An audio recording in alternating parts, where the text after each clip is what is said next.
2021. We will start by saying our salute to the flag. Pledge allegiance to the To flag the flag of the of the United States of America, and to the republic for which it for which stands, one nation, one nation, under God, indivisible, with liberty and justice for all. Pursuant to the New Jersey Open Public Meetings Act, adequate notice of this meeting has been provided by posting on the bulletin board in the entrance hall of the Beach Haven Municipal Building and mailing the same to Beach Haven Times and the Asbury Park Press. This meeting is a judicial proceeding. Any questions or comments must be limited to the issues that are relevant to what the board may legally consider in reaching a decision for each individual application. Decorum appropriate to judicial hearing must be maintained at all times. Roll call. Mrs. Eddles? Here. Mr. Herensky? Can you hear me, Scott?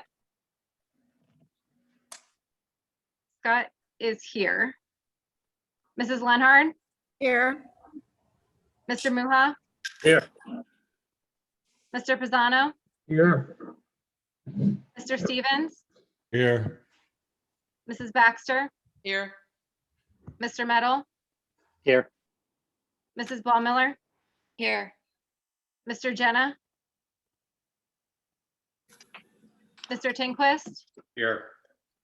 Mr. Balbo? Muted. Muted. Rookie error, here. And Mr. Lafredo? He's muted also. Unmute, Gary. He doesn't. Looks like he's frozen. He's frozen, yeah. Okay, It's frozen. I mean, not literally. Yeah. You're lucky you've had a hard day, Nicole. we'll mark him as present. Mark him as present. Let's hope he figures to turn it. I'm here. All right. Meeting ID followed by pound. You and Jamie, don't go off. Am I on mute? You're not No, now. not if you're Okay, talking. thanks. I think it was frozen. Thank you. Oh, okay. So both of you stay on the whole time. Don't Okay. yourselves. Okay, we're going to have the oath of office now of Mr. Balbo and Mr. You are in the meeting now. There are more than 40 participants. What's in the that? meeting. That's Scott. Go Oh, ahead. I love these Zoom meetings. Okay. So we have two people to swear in, James and Gary. I'll do you one at a time. Normally I'd have you stand up. I will ask you to raise your right hand. James, start with you. I state your name.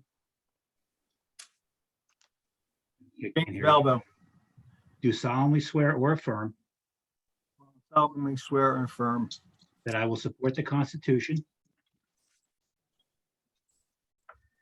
of the United States United States, and the Constitution of the State of New Jersey.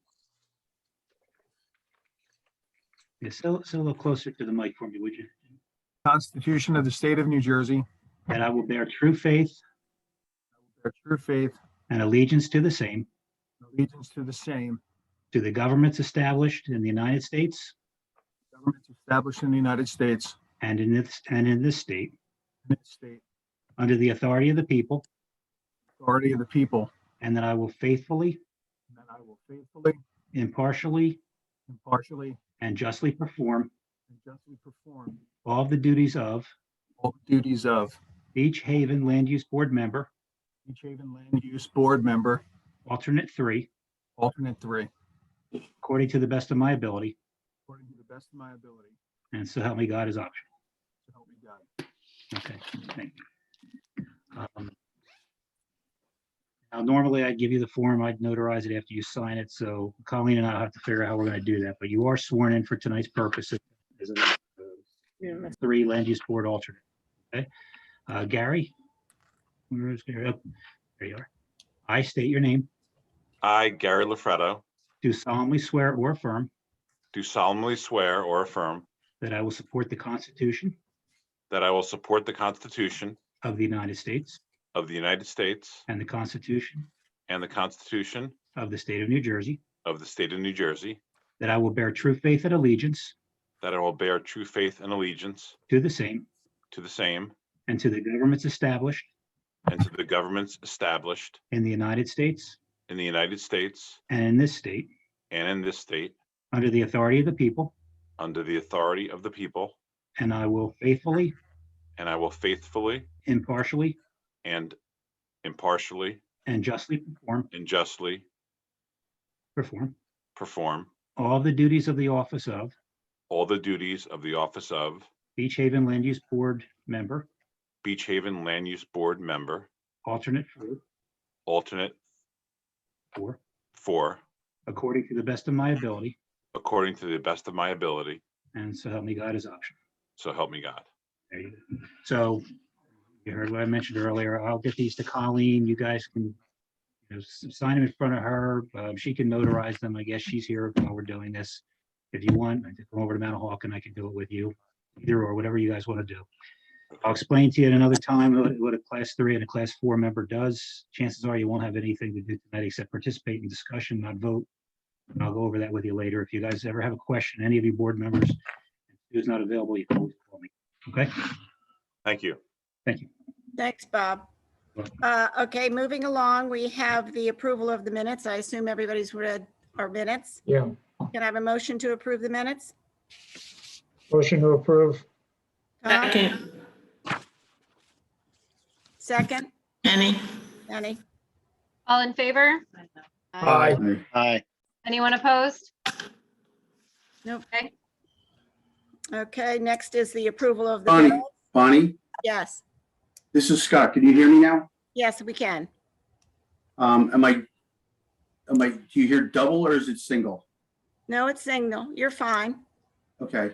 You're coming through fine. Computer, I had problems signing in. Okay. All right, approval of the bills. Do I have a motion for the approval of the bills? I make a motion to approve the bills, Ken. Second? I'll second again, Penny. Mrs. Eddles, Yes. Mr. Herensky, Yes. Mrs. Lenhard, Yes. Mr. Muha, Yes. Mr. Pisano, Yes. Mr. Stevens, Yes. Mrs. Baxter, Yes. Mr. Meadow, Yes. Mrs. Ballmiller, Yes. Mr. Tinquist, Yes. Mr. Valbo, Yes. and Mr. LaFredo. Yes. Bills Thank are you. passed. Good, thank you. All right, our announcements are the following applications were approved by the 3-person review board, LBI Rocks. It has been approved to sell rocks, crystals, deck cards, and beach-themed souvenirs at a cart in Schooners Wharf. The second one is Sea Treasures, has been approved to sell beach-themed decor at the cart in Bay Village. And the final one was Oak House Smokehouse, Schooners Wharf, has been approved to change its name from 18 Mile Island and to change its menu to craft barbecue and seafood. I have a question, Bonnie. Sure. What's the difference between Schooners Wharf and Bay Village? So where is Sea Treasure located? Sea Treasures is in Schooners. It says Bay Village for Sea Treasures. Isn't, That's the cart in oh, front that's of, the cart. Oh, yeah. right next to the bakery. You were the Bay bakery, Village. that's Bay Village. Oh, These that are cart carts. thing. Okay, Yeah, got these it. are carts. I know what Sorry. you mean. All right, the other, moving along to old business resolution. Before I do this, Frank, when we, do we do this for a month or a year? Extend this? Now, what is this again? The This resolution? is the resolution that they didn't complete it or start it because of COVID. What is actually in the resolution right now? 'Cause This was a while ago. It's Right. Bernard Williams, 325 Jeffries. Right. is seeking an Typically extended extension for on a year. approved resolution. The resolution was approved Right, because of construction setbacks due to COVID restrictions. all right. But I mean, does the resolution you have before you actually have a date in I it? don't, in we don't terms have of- it. I mean, this was back in, this was a while ago, over a year ago. So why are we, I'm a little confused. Why are we doing it now? Because I guess they didn't start it. Are they confused that it's a permit issue? No, so the resolutions have a year to fulfill. So Okay, the owners of the property are older and they weren't comfortable with bringing workers and things and people into their house because of COVID. okay. So they're asking for an extension on their resolution so that they can now proceed with what they were approved for. And what are we gonna give them? A 1-year extension, Colleen? I think resolutions last for a year. I'm not Okay. actually positive about the extension, but So Yeah, what was the date? Didn't know if it was 9 months or a year, so I was, I would give them a year. yeah. All right, I give would- them a year. I would suggest a year. We don't know what's gonna happen still, so. So all resolutions, for how long has this been like this, that it's, so if somebody comes before the land use board, it's always been a year? No, I Yeah, think on variance applications, Stu may have been putting in 9 months. And I think 9 months is to take a building permit out. so what do you want to do? What are you comfortable with, 9 months or a year? I mean, I think at this point, it's up to the board, but given COVID, not knowing what's happening here still, Yeah, I don't know what the date of the final, I mean, it says 2020-02. So what was the actual date of adoption of that resolution? Colleen's looking it up now. Because it was probably right in the beginning of the year that we approved it. So we're already 3 months in. So I would give them at least till the end of this year. The end of this year? Well, I mean, if it's a year from the date of the approving resolution, the resolution could have been approved in January of 2020. So you're giving them an extension from when the resolution was adopted, and that's why I'm saying give them a year. I think this application was heard at the March meeting of 2020. Oh, it was? Okay. The All right. March meeting. So it's up to the board. I mean, I think they should have a year from this meeting because, which is fine. yeah, I agree. Okay. I mean, So we'll it's give still them- COVID-ish out there. right. So we'll give them to March or April of 2022. Yep, sounds good.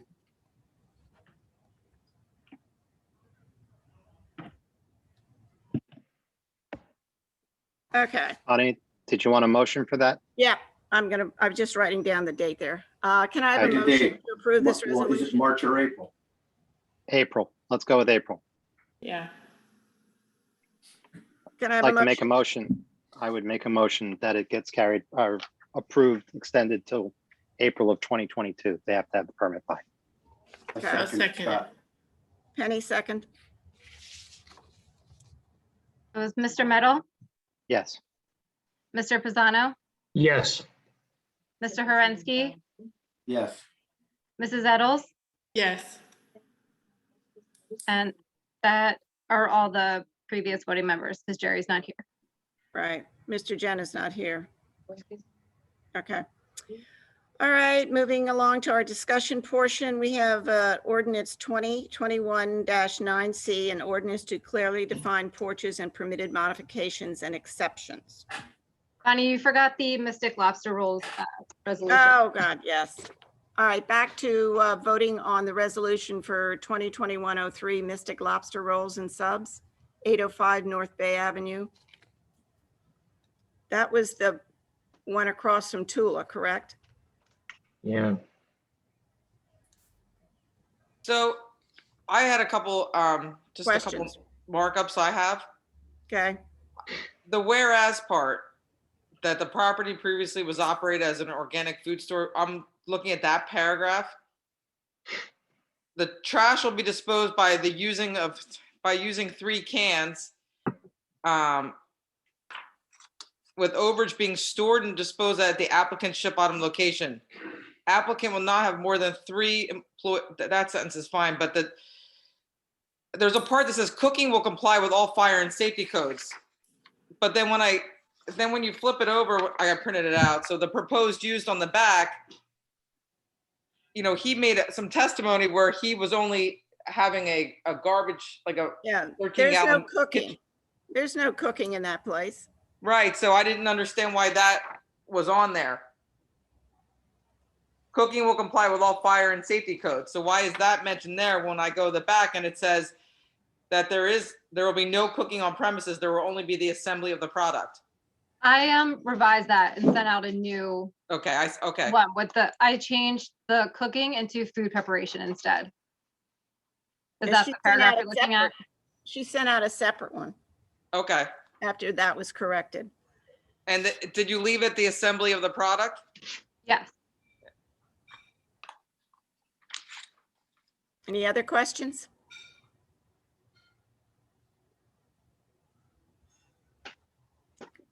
No. Everybody happy with that? Can I have Yes. a motion to approve this resolution? 2021-03. I Motion make, to approve. second, Mrs. Baxter, Yes. Mr. Meadow, Yes. Mrs. Ballmiller, Yes. Mr. Stevens, Yes. Mr. Pisano, Yes. Mrs. Eddles, Yes. Mr. Muha, yes. Mr. Herensky, Yes. and Mrs. Lenhard. Yes. All right, now to the discussion part about the ordinance to clearly define porches and permitted modification and exceptions. We discussed this a little bit before the meeting. I've had some discussions with Nicole. You can put up the ordinance there and we can go through it section by section. Anything that you see with a line through it, of course, is being taken out. So I know Bonnie, we were just trying to get the history of that, and Right. Colleen did find out why we're being presented with the cross-outs especially for the paragraph on porches. Right. So Colleen, you had told us what the intent is or suggestion is. Yeah, so I talked to Joanne this afternoon. Donna Marie's on vacation. And Joanne just essentially said that as of now, the way our ordinance reads, that screened-in porches are not permitted. She's not sure why. It doesn't really make a difference. So she was looking for clarity on that verbiage there. All right, well, let's go through this. In the beginning, it says porches are a roofed over deck area which consists of required railings and guards. I need a definition of guards. I don't know what that is. I've never heard the word guards. Yeah, so do we I mean, if remove you're- it? Do we you're building remove a it? porch. So who is qualified to explain that to us? Well, that's what I tried to get somebody to come to this meeting tonight to explain this stuff to us, and nobody was available to come. Oh, So great. we're If you're flying just- by the seat of our pants here. Well, you're just going to be making suggestions and asking questions, and then it's going to bounce back to council. But before it does, Sherry will get all the questions and concerns, and then she'll clean it up with zoning and then re-present it to council.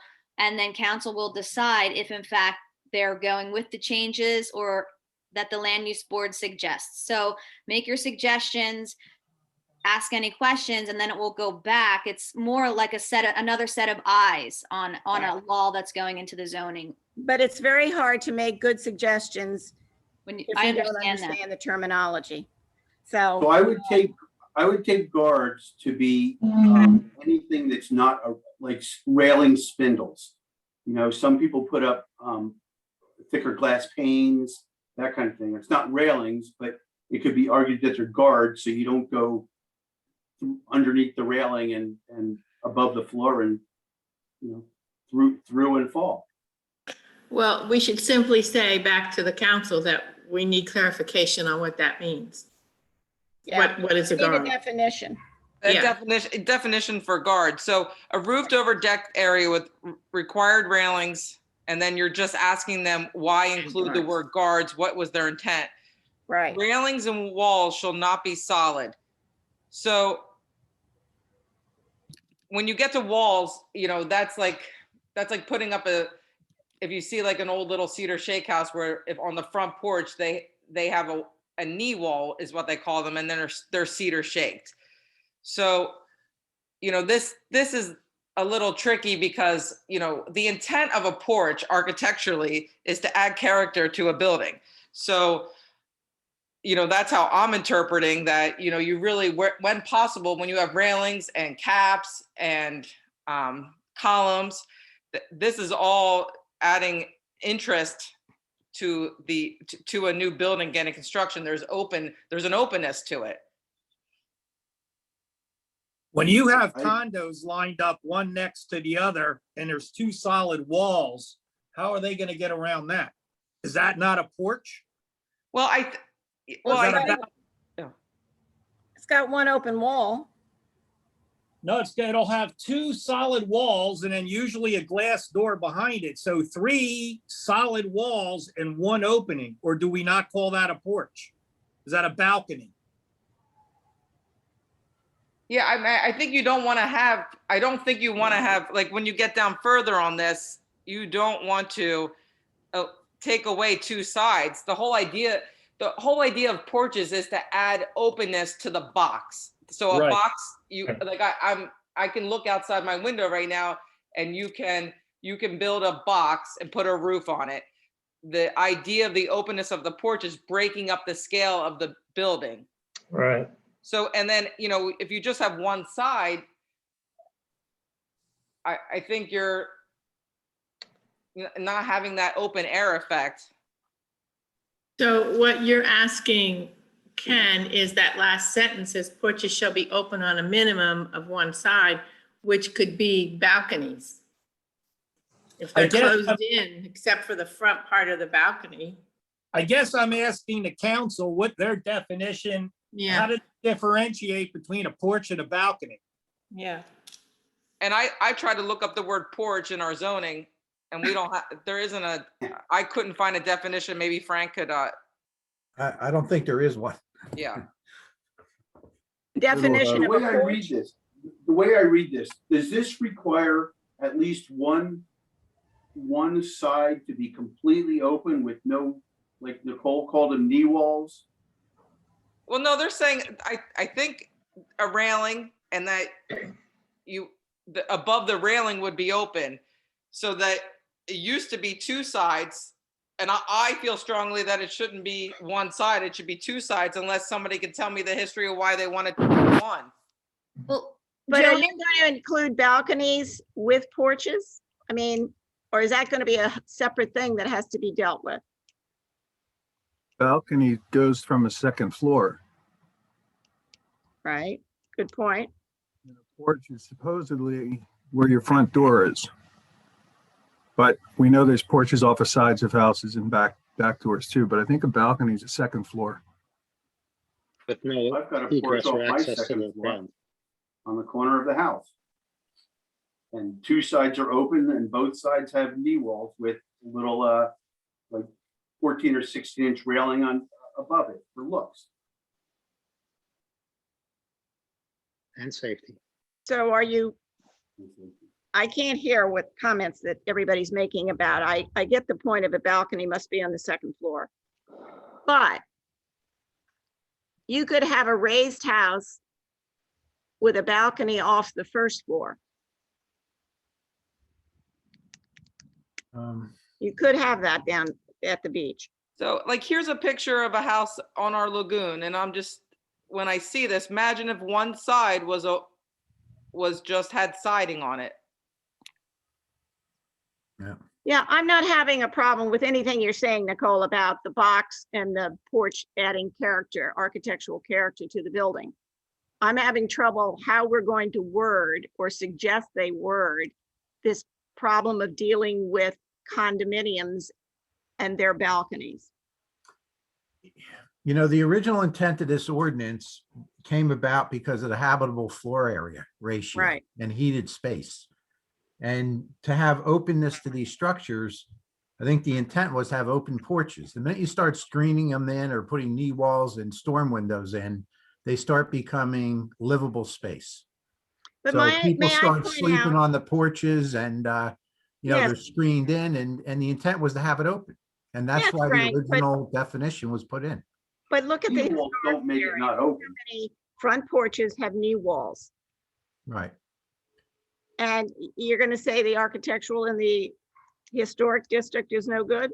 You can't have it Well, outside of the historic I'm district? not saying that. I'm just saying that this was, I think the original intent of this Right. was we have a 50% floor area ratio. When you start screening in porches and putting up storm windows, now they have to count in habitable floor area. So I I think don't have that's a problem the with, difference. I don't have a problem. I just think people should be able to have a screened-in porch. Yeah, and then what I get the happens? windows, I get all that. Right. I got all that. I just don't understand if something is transparent and air can go through it, why they shouldn't be allowed to have a screened-in porch. They can, but it's considered habitable floor area then, Well, it's a habitable floor area Right. now with a deck, not when it's totally open. If you look at the definition of habitable area, yeah. covered porches are listed as an item in there. So, Covered porches. well, I shouldn't say that. Hang on. I'm Yeah. reading the definition. It says an area to be taken outside the face of the exterior wall shall include all space in buildings for living, sleeping, eating, cooking. It goes on as well as stairs. It excludes attics, crawl spaces, basements, open decks, covered porches, and garages. But the minute So you open start decks- screening them, I think that was the concern back then, that you have habitable area, you're trying to keep it, and you're trying to keep openness to buildings, and you want open porches with open railings. But the Well, that's HVAC fine. can That's- do something different historically. Well, that's fine. That's what they should define that as. You know, it's just. Can only be screened in. You can't start Right. putting walls up. You can't put, Well, windows in there. Frank, this is Jim Stevens. I was kind of looking up the definition. Were you reading the definition right out of the ordinance? yeah, of habitable area, and then the definition of porches is this If you go to- definition that's in this ordinance with the lines, Which makes it very clear if you just read the definition. right. And now you're striking out walls and things like Right. that, so. So they should be allowed to have screened-in porches. Right, They just can't put up walls They and can't put up walls. dorm windows and. right. Right. They can't I close it think where knee air walls should be can't get allowed. through it. But, Right.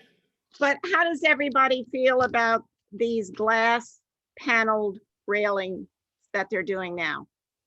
The You don't like it? acrylic. I have no acrylic. problem with it. Good luck keeping them clean. I don't have a problem with it either, but it says the railing shall not be solid. I think they should say railing shall not be solid unless they're transparent. That would allow glass to be put up because glass is transparent. I don't know why you just don't go back to the original definition and just say a minimum of one side and leave the rest in there. But what's that have to do with railings, Jim? I'm talking about It- railing. It explains the whole thing, what you can and can't do. Railings should not be solid or paneled, If you want to change railings, with the guards to be solid, that's fine, but the definition right now is saying no additional enclosure materials or walls are permitted, including screening, storm windows, drop curtains, or other temporary enclosures. Porches shall be open on a minimum. So you're against Okay. screened in porches. I think the only thing you should change is the minimum of one side. So that if you have it on an alcove in a house where it's a condo, you might only have the one side open. If you're not gonna screen the whole thing in, why screen in any? Well, it's not, porches under this, it's not a screened in area. And the screened in area comes under what Frank said. If you go to the definition of, All right, well,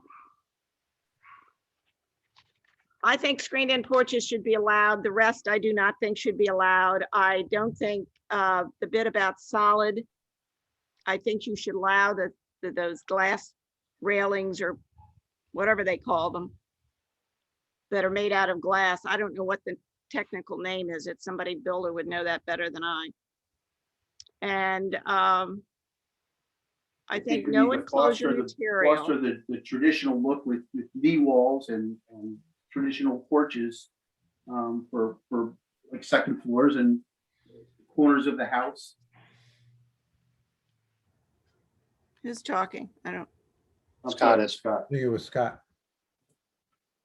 Well, I agree with you, Bonnie. I think we just need to clarify the guards. What does that mean? The railings and walls shall not be solid unless they're transparent. I agree that you should put that in there because a lot of people are doing those glass or plexiglass panels below the railings. And when you You put include that that. glass, when you put that glass in as a railing, it's not from the rail to the floor. There's an opening. So Right. air does flow around them. There's usually an opening on the side and all the way around. They're just kind of, I don't know how they do it, but they do that. But So, many of them are slats too. They're not solid, but there are solid ones, slatted ones. The air goes right through them. But there are solid ones too, but they're transparent, so they should be allowed to have that. and I think something to the effect that no enclosure material is permitted except screening, which allows for free flow of air and light.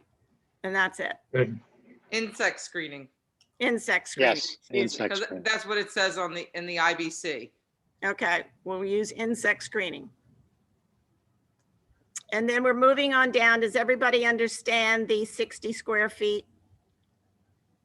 Yes. Okay. Yeah. And the ductless air conditioner, what are they called, Well, Nicole? they're Condensers. they're condensers. I don't know if we want to use the word units, and maybe Jim Stevens can just comment on that. Well, those systems still have on the ground, they have a compressor. Yeah, compressor. That's what I'm. So a compressor condenser. It's not really a unit. Well, they have a compressor. Yeah, it still has a compressor and condenser on, like any air conditioner. It's just the unit itself is different. It Right. doesn't. So. Sorry. You're doing away with an air handler. It doesn't have the big air handler. It has those, Well mounted. They're just small. They're smaller. They're narrower, and usually, like they're really getting used when you don't have room to put an air handler unit, a large one, and you don't have room for ductwork. So It's not so much the air handler, it's the ductwork. It allows you to put it in a couple of rooms without putting a lot of ductwork in. But you still have the unit on the condenser on the ground. right. That's It why can I'm be saying mounted. to the side of the house, and I just think the word unit is deceiving because it's still a thing that makes noise. Makes the same noise. So you want to call it a compressor, a condenser, whatever the correct term is. It's just my suggestion.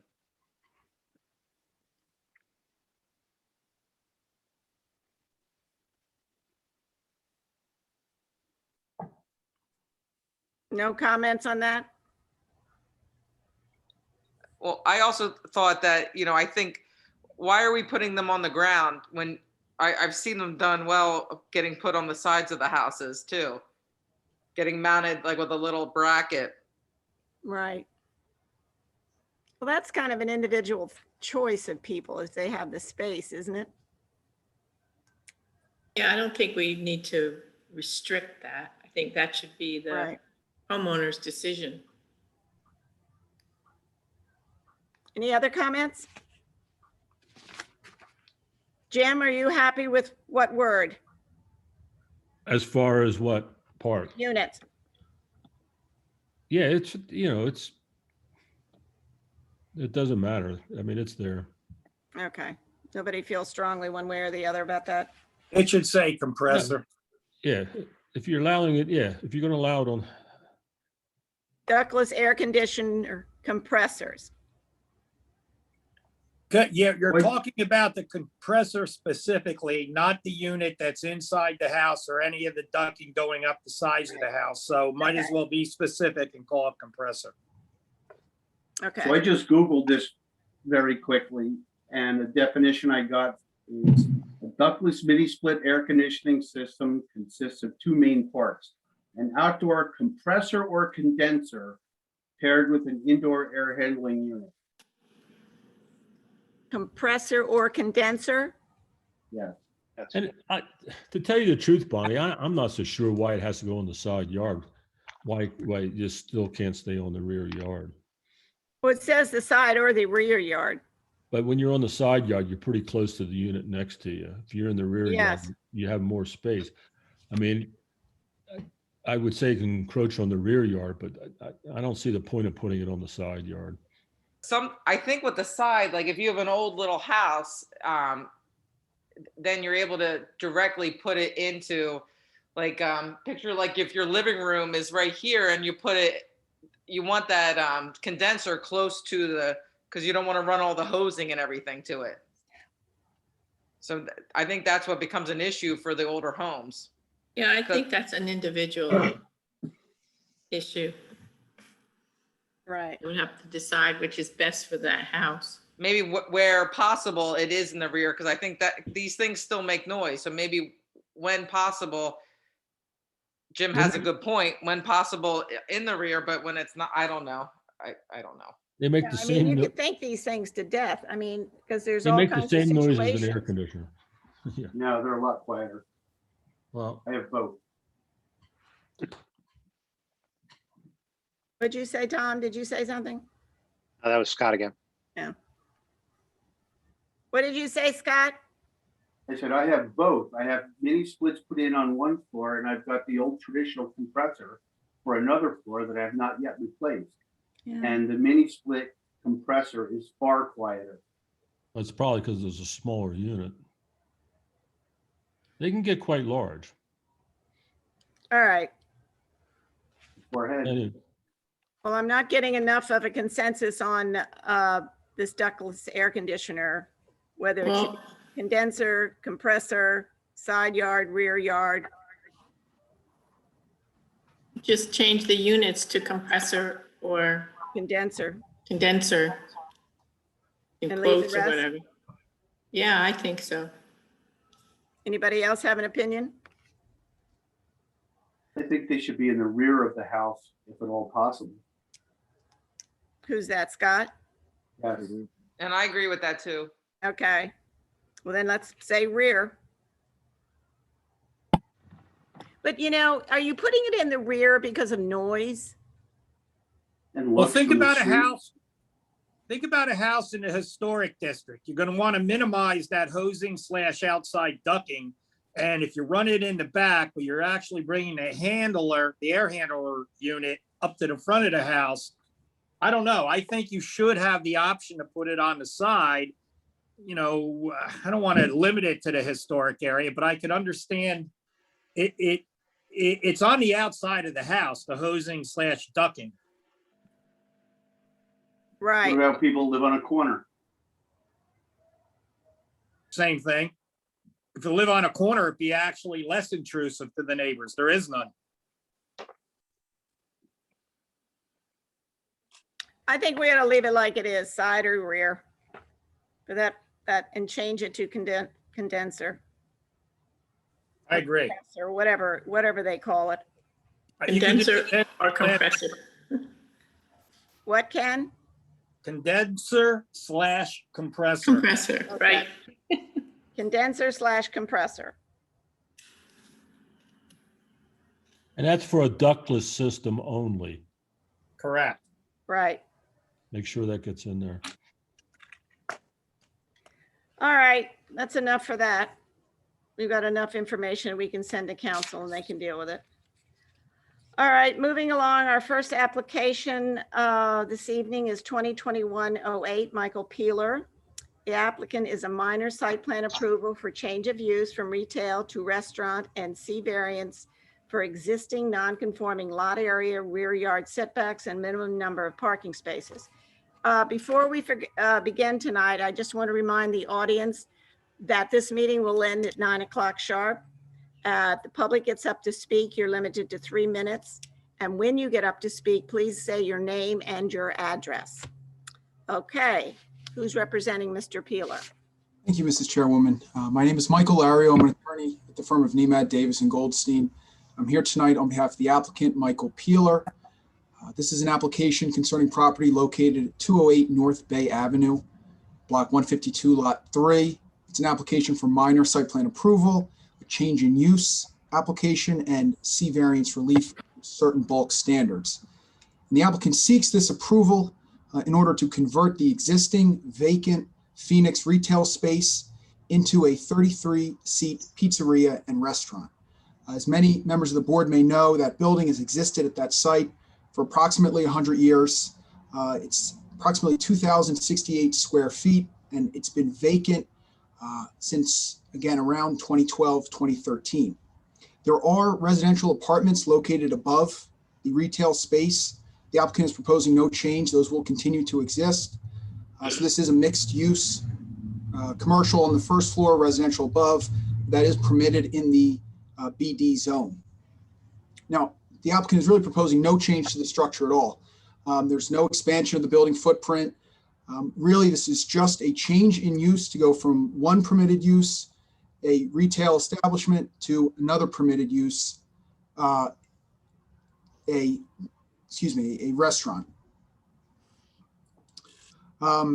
Variance relief is required, as was stated. There's existing non-conformities relating to the fact this site is fully developed, relating to the lot area. There's front yard setback, a rear yard setback, and impervious coverage. None of those are being increased through this application. We're also seeking variances from the parking requirement. 6 spaces are required, and from the loading requirement of 1 space. And again, the site in question is fully developed.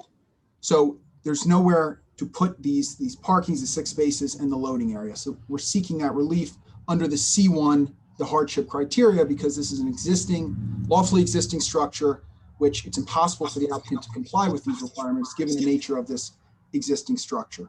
And you'll hear tonight professional planning testimony in support of that position. With me tonight, I have the applicant's engineer, James Brzezowski. I have the applicant's planner, Tiffany Morrissey, and I have representative of the restaurant operator, Kyle Badorf, to provide testimony as to operations.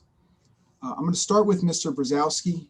Jim, are you on the call? Let me stop you 1 second real quickly, if you don't mind. What I'd like to do, I'm the board attorney, Bob Shin. I'm going to swear in the board engineer first. And Mr. Lil, if you'd raise your right hand. You swear or affirm the testimony you're about to give shall be the truth? I do. Okay, and he's our board engineer. He's been our board engineer for as long as I can remember. And then secondly, I'd like to just mark the exhibits. So as you go through your testimony with your professionals, if you could just refer to our exhibits here. A1 will be the letter from Keith Davis with the land use application dated March 15th, 21. A2 will be the Horn, Tyson, and Yoder engineered building permit plot plan, March 8th, 2021. A3, proposed pizza restaurant architect drawing, and that was revised March 9th, 21. A4 will be the Google Earth aerial imaging from May 20th, 2019, or 2019, I'm sorry. And then B1 is Frank's letter, Owen Little letter of March 30th, 21. Okay. Thank you. If there's anything else you want to introduce, that's perfectly fine. And if you want to call your first expert, I'll swear in for you. Okay, it's going to be Jim Brzezowski. Jim, raise your right hand. Do you swear or affirm the testimony you're about to give shall be the truth? Yes, I do. And Bonnie, he's been before the board many, many, many times. So if the board just wants to recognize him without qualifying. Yes, that's fine. Just for the record, my name is James Brzezowski. I'm a licensed professional engineer and professional planner in the state of New Jersey and an employee at Horn, Tyson, and Yoder since 1997. Mr. Brzezowski, if you can, Meeting. I provided a little overview of the existing conditions at the site. if you could you run the board through what the existing conditions look like? This property is located on the west side of Bay Avenue between Second Street and Third Street. Has 40 foot of frontage on Bay Avenue, 87 foot of depth. So the property has an area of 3,480 square feet. The required minimum lot area in the business district within which this lot is located is 3,600 square feet. So we are 120 square feet below what is required in the zone. It's an existing non-conforming condition. The property is currently developed with a 3-story mixed-use building. There are a couple of existing non-conformities with the building. The steps, there's 2 sets of steps that project 3.2 foot into the right-of-way of Bay Avenue. It's an existing non-conforming condition, and the rear setback is 18.1 feet, where 25-foot minimum is required. Again, it's an existing non-conformity. The existing impervious coverage on the property is 63.9%. I'm showing 63.4% on my zone chart. Mr. Little questioned that number, and I recalculated and found out that I omitted the steps that come off of the Silver Sun Mall that encroach into this property on the rear.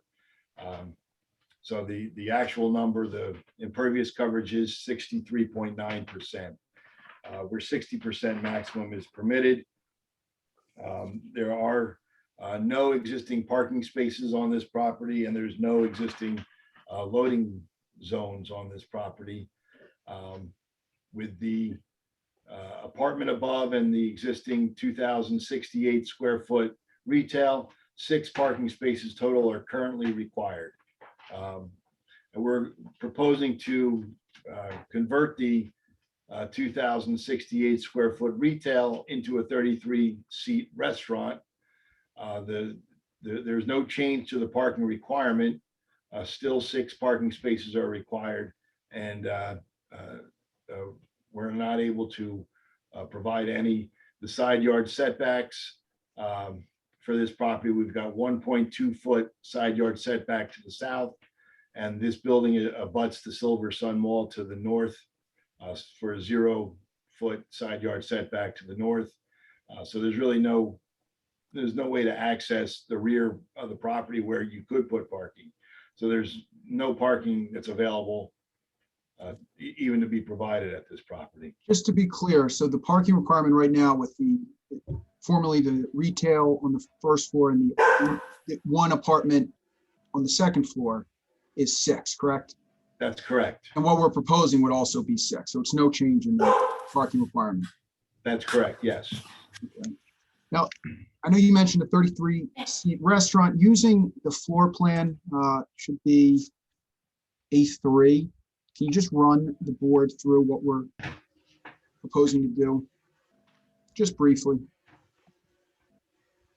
It's, give me a second.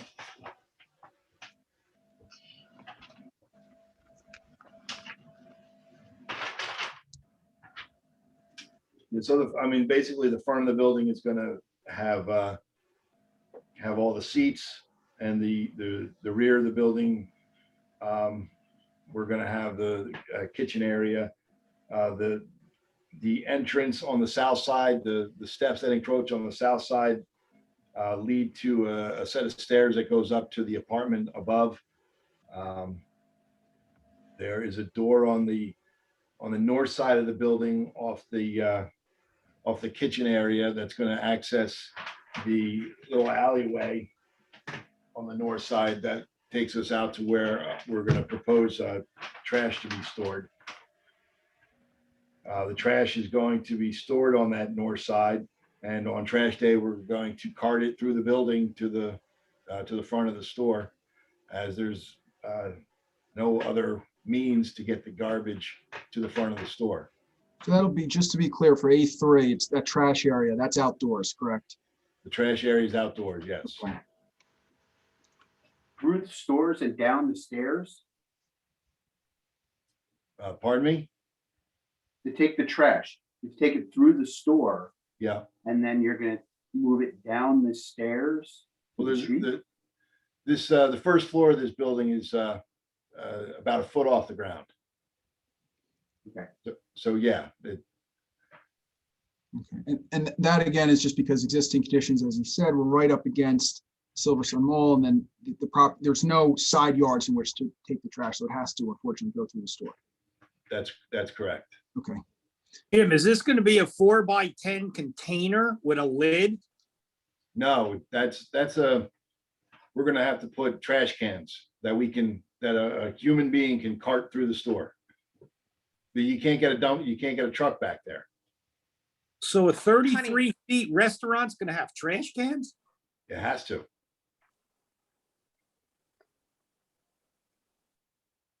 Okay. And that'll be privately contracted to get picked up, correct? That's my understanding, yes. Okay. Now, you mentioned the loading and unloading. Similarly here, there's nowhere on site to provide the loading space. This is always how the site has existed without a loading space. The applicant's going to continue that with the proposed restaurant, correct? That's correct. Okay.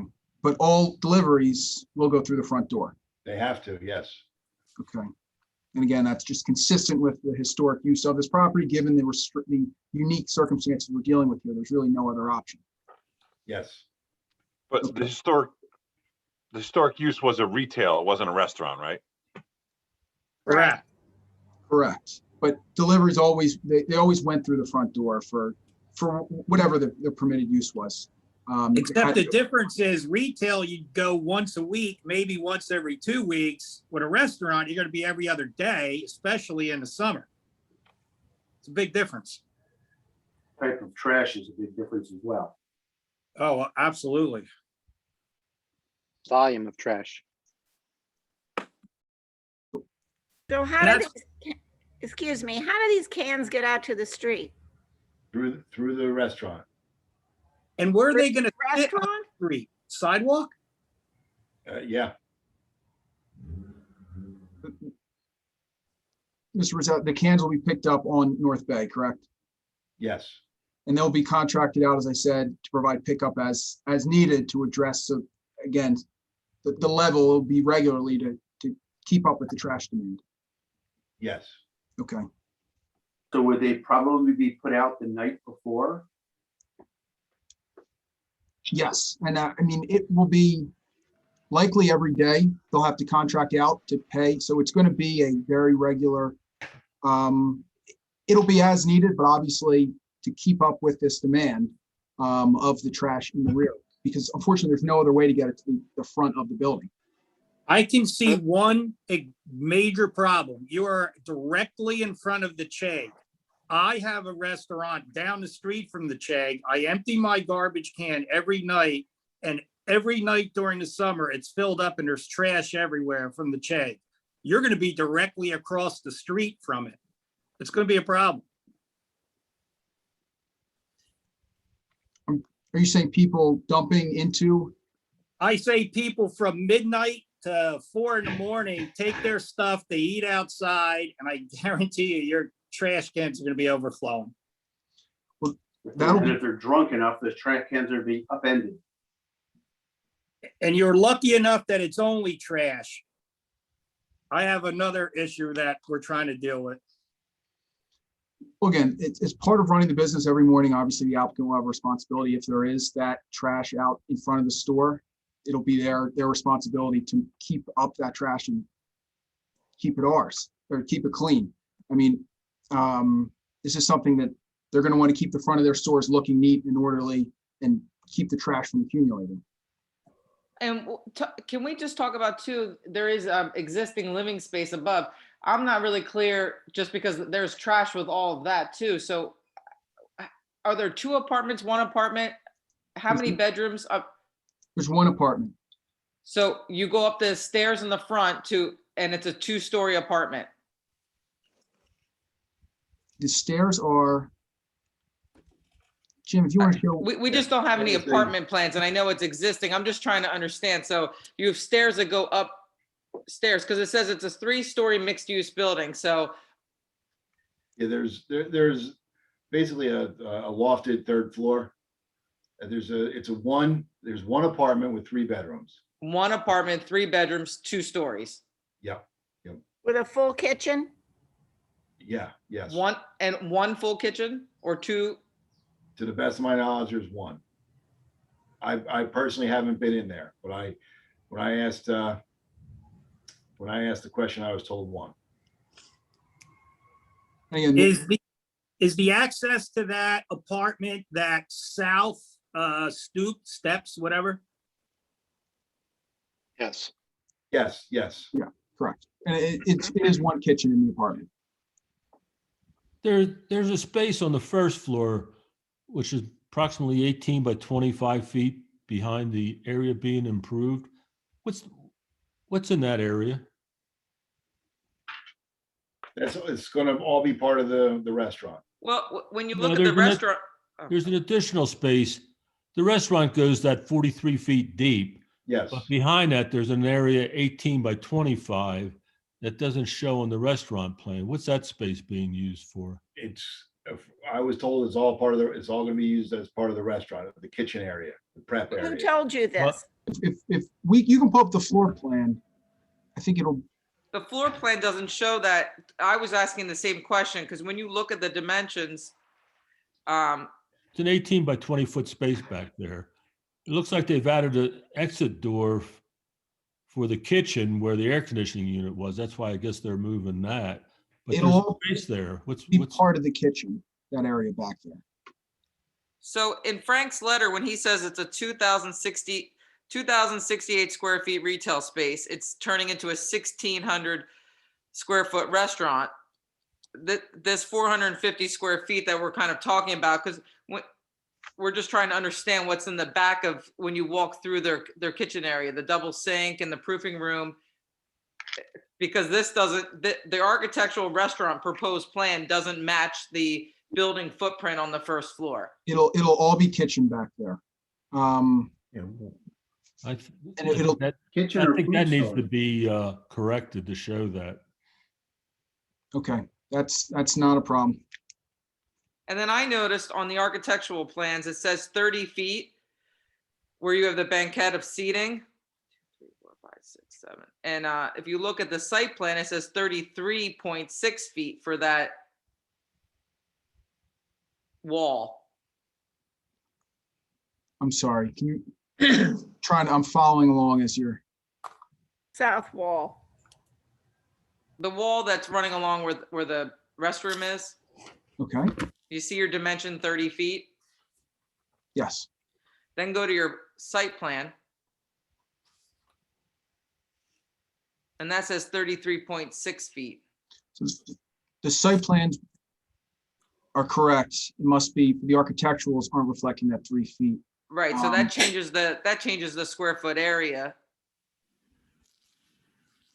correct, or? But I get this, the square footage for the commercial space on the ground floor is 2,068 square feet. And that was taken off the site plan, not this architectural plan that we, okay. Taken off the site plan, which was based off the survey. Yes, the entire existing retail area is the whole ground floor, and that's calculated as the 2,068 square feet. So why do we say 1,608 square foot restaurant? So I don't believe we do. I see this on the review letter, sorry. Okay.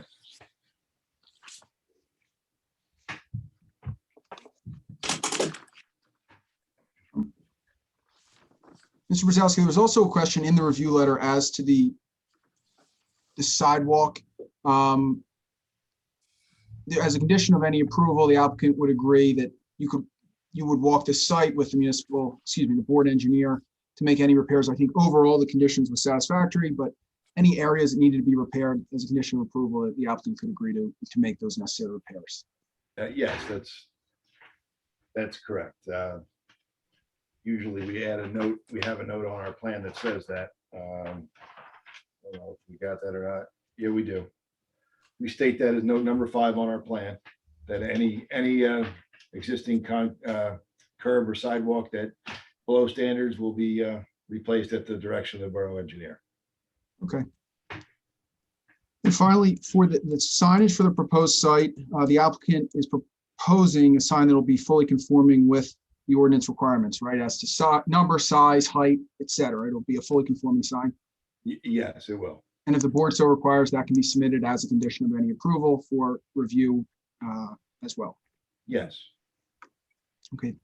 Those are all the questions I have for Mr. Brzezowski right now. I do have Tiffany Morrissey, the project planner, available to provide professional planning testimony. And obviously, Mr. Brzezowski will be available for any additional questions after that, but if it's all right, I'd like to ask Ms. Morrissey a few questions. Thank you very much. Okay, would you raise your right hand, ma'am? Yes, Do you swear or affirm the testimony you're about to give shall be the truth? I do. Okay, and your last name is Morrissey, correct? Correct. I don't know, have you ever testified before a board before? I have, though. Your board has reconfigured, so I don't know that I recognize all of the faces, but I have been before here before. It's been a while. I'll ask your attorney to just qualify Yeah. you then, if you don't mind. Just take a few minutes. Tiffany, if you could, can you provide a little bit about your background to the board, please? I am a licensed professional planner as well as a member of the American Institute of Certified Planners with a Master's of City Planning from the University of Pennsylvania. I have been practicing in the planning profession for over 20 years, representing various municipalities, preparing ordinances, redevelopment plans, and master plans and housing plans for the municipalities, as well as working with applicants before boards like yours to achieve use variance approval or site plan variance approvals and similar development application approvals. I can provide additional background information if necessary, if anyone has any questions. This time we offer Ms. Morrissey as an expert in professional planning. Thank you. Bonnie, is she accepted? Bonnie? Yes, yes, I said yes. Okay, thank you. Thank you very much. Tiffany, if you can, you heard us describe the use we're proposing. Can you just confirm that that use is a permitted use within the BD zone? Yes, the property is located on Bay Avenue within the business development zone. The business development zone permits mixed-use developments, including residential and upper levels, as well as retail and restaurant uses on lower levels. So the proposed restaurant use with 33 seats is in fact a permitted use in the business development zone. The property, as you have indicated, the building has existed for over 100 years, but the property itself has had prior uses within it, including a retail use on the first floor with the apartment on the second floor. The only thing changing as part of this application is the first floor use. The apartment has existed and will continue to exist for employees. The face of the building will go from retail to restaurant use. Because we are changing it from retail to restaurant use, we require a variance for parking. In terms of the ordinance requirements for parking, your ordinance requires a total of 4 spaces for the commercial use and 2 spaces for the apartment. In my opinion, the apartment parking of the 2 spaces is a pre-existing non-conforming use that is not changing and not exacerbated by this application. And the variance really specifically relates to the 4 spaces for the commercial use. Your ordinance does in fact not distinguish between restaurant or retail use. It specifically indicates that any commercial use must provide 1 space per 600 square feet. And using that calculation of 2,068 square feet, that requires 4 spaces. I will note that in section 212-14, item F, use regulations for the BD business district, minimum off-street parking is discussed, and it says in there shall be provided at the time of erection or enlargement of any principal building, minimum off-street parking spaces as required per section 212-23 of this chapter. I will note that we are not erecting any structure or enlarging or changing any aspect of this application. However, we are requesting the variance and the abundance of caution since we are changing from retail to restaurant, but technically, based on your ordinance, the structure existing in the mixed use capacity may not require this variance. Again, abundance of caution, we want to ask for this under the hardship criteria so that everyone is aware of the changes that are proposed. There are additional existing non-conforming conditions that our engineer went through. indicating that nothing else is changing on this property. The impervious coverage is an existing non-conforming of 63.9%. We're not altering that. The rear yard setback is 18.1 feet. Again, we're not altering that. The front steps that encroach into the sidewalk at 3.2 feet, we are not altering that. And of course, we are not altering the lot area. It is existing at 3,480 square feet. In this instance, under the municipal land use law, the variance criteria allow us to be justified under both the C1 or the C2 criteria. In this specific instance, it's my professional opinion that the C1 criteria is satisfied. And I'll explain to you, and I need my reading glasses to do this. Under the municipal land use law 40:55D-70C, with C1 deals with the hardship criteria, and it states that where by reason of an extraordinary and exceptional situation uniquely affecting a specific piece of property or the structures lawfully existing thereon, the strict application of any regulation would result in peculiar and exceptional practical difficulties to, or exceptional and undue hardship upon, the developer of such property. Grant upon an application or appeal relating to such property a variance from the strict application of such regulations so as to relieve such difficulties or hardship. Specifically, I draw your attention to the phrase, or the structures lawfully existing thereon. That was amended in the municipal land use law back in the 1980s, where you have an existing structure on a property that is lawfully existing on that property. There can exist a hardship based upon the location of that structure. And if you refer to the site plan exhibit that we had up, and I think it was A2. A2, yep. A2, the site plan exhibit that we had up. While we only have a 63.9% impervious coverage, meaning there are open areas to the rear of the property, you can see on this exhibit that we have a 1.2 setback on the bottom of the plan. And I do top and bottom because not everyone does their north, south, east, west when we're looking at a plan without the north arrow. And on the top of the plan, we have a 1/2 foot. Actually, it seems to really encroach a little bit onto a shared property line with the Silver Sun Mall. So there is no reasonable ability to provide parking on this property because the structure currently exists essentially the full width of the 40-foot wide property or 39.3 foot wide property. So that's not practically possible, and the structure creates an exceptional circumstance and difficulty to create an area for parking anywhere on this property. Additionally, if you look at aerial exhibit, I believe it's A4. A4. Yes. A4, we have an aerial exhibit. We are located on Bay Avenue in the Business Development District. In this area, there are a variety of commercial and business uses, and some of them are able to provide parking and some are unable to provide parking. And as we wait for that exhibit A4 to come up. Our area on this plan is highlighted in the red. That is the property, subject property 208 Bay Avenue. To the top of the property or the next to the property is the Silver Sun Mall. And you can see that encompasses basically the entire parcel to the surrounding our structure. In fact, steps from that structure encroach onto our property. That has a parking lot associated with it. And there is available on-street parking throughout the business district for the various business uses.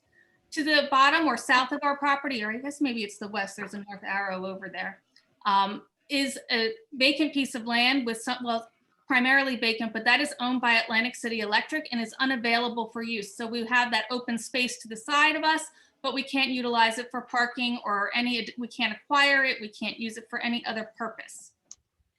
This is important because when you look at the C1 hardship criteria, there has to be an understanding that there is no reasonable ability to conform to that aspect of the ordinance regarding parking or loading. There is no ability to provide a loading area or parking spaces to satisfy the commercial use on the first floor of this property. Addition to that, and important to note, is your ordinance doesn't distinguish between retail and restaurants. So technically, we're not creating an increased parking demand based upon your ordinance. And on top of that, that provision of the ordinance, which I referenced, basically indicates because we're not enlarging or changing the structure in any way, technically, we are protected without requiring the parking as required in your ordinance. But again, as a courtesy and an abundance of caution, we're here asking for this variance this evening. So under the positive criteria, I believe, in my professional opinion, there is a clear demonstration of a hardship existing on this property because of the structure that lawfully exists upon this property. It is specific to this unique piece of property within the business development district. Yes, there are other properties that may not have parking that meets the ordinance or loading areas, but some have loading, some have parking, and there's a variety of factors that go into each aspect. The borough did look at the parking situation throughout Beach Haven and did restripe areas to get additional parking. And there is always a continuing need for parking in a business development district, especially in a shore community. One of the aspects of a shore community that really goes towards the negative criteria, the second half of this test, is that you have a lot of people that walk. It is a walkable community. People come downtown and they walk from use to use. They walk home from the beach, they walk around, and they're not driving everywhere all day long. So you have an aspect of the population that will actually walk to this area. And your master plan talks about creating an enhancement for people to walk throughout your downtown area and keeping a walkable community. Under the negative criteria, we have to demonstrate to you that there is no substantial detriment to the public good and no substantial impairment of the zone plan and the zoning ordinance.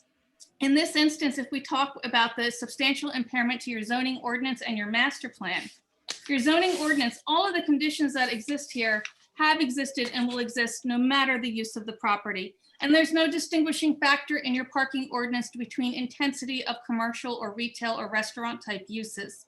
And additionally, your ordinance also provides that if there's no change to the structure, you don't necessarily require a parking variance. The use is permitted and appropriate and consistent with other uses in the area. I believe in this instance, there's no substantial impairment of the zone plan or the zoning ordinance, excuse me. And substantial is the key word, because when you're doing something different, there's going to be some type of impact or some type of difference. But is it so substantial when you relate it to what the ordinance would otherwise require? And whether this is retail or restaurant, it's the same amount of parking that's required. So in my professional opinion, the difference between the two is not substantial. Otherwise, your ordinance would have called out a greater need for parking for a restaurant use, and it does not do that. Your master plan was recently re-examined in 2018, actually updated in 2018, and includes various goals and objectives that are promoted by this application, including to promote and encourage creative revitalization of vacant properties within the business district. Also, promoting economic vitality while protecting and maintaining a coastal lifestyle and balancing business and residential development with environmental protection. Your master plan talks about the business development district being located along Bay Avenue and having those variety of uses which supply commodities or perform a service primarily for residents of the surrounding neighborhoods, such as grocery stores, delicatessens, meat markets, drugstores, variety stores, antique stores, gift shops, furniture stores, bakery shops, restaurants, luncheonettes, barber shops, beauty shops, clothes and laundry picking up establishments, business and professional offices. The business development or the business district also permits uses for single family. The business development district in this area and the proposed use of this property, the continued apartment on the second and upper floors and the retail residential use on the first floor, does continue to promote those purposes of the business district as highlighted in your 2018 master plan, as well as encouraging the occupancy of uses on Bay Avenue in an in a manner that promotes economic vitality. In my professional opinion, based upon your master plan from 2018 and the proposed development of this property, not even development, but the change of use on the first floor from retail to restaurant, does not create a substantial impairment of your master plan. In fact, it furthers many of the objectives and the purposes in the master plan relative to the business development district. Lastly, this negative criteria deals with whether or not there will be a substantial detriment to the public good. And I understand this concern in terms of the board members and what you're weighed with dealing with this evening. And I heard the comments from the board members that this type of use, a restaurant use, will have more deliveries and a different type of trash. And yes, that is true. It will have potentially more deliveries, not necessarily, but potentially more deliveries. And it will have a different type of trash volume. That can be handled through reasonable conditions. The trash pickup can be done daily to ensure that there's no problem. It'll be reviewed, and peak season, if we need to pick it up daily, we pick it up daily. If we can off-season pick it up every other day, we will manage that. The restaurant use is different than a retail use, but it still has similar features in terms of trash location, trash removal, and delivery services. We are also cleaning up a site that needs to be cleaned up, and you have the ability for bicycle and pedestrians to utilize this property. If we, as a business owner in the community, the applicant is committed to ensuring that the use of this property does not create a negative, does not detract from the area and create a negative impact. Trash pickup is private and regulated. It's not like we're relying on the municipal system, so we can control how often that occurs. We can control deliveries and how often they occur as well.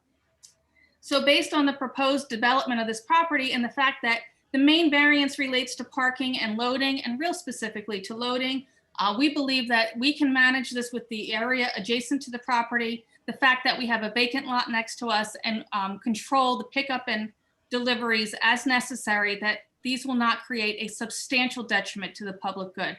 Mind you, the other businesses in the area, some of them have delivery areas, some of them do not have delivery areas. This restaurant is not unique to the area. There is ability to provide for parking and pickup out front if you do it in the appropriate hours of operation, so that they can be controlled by the owner and occupant and make sure that there's no negative impact on the surrounding area.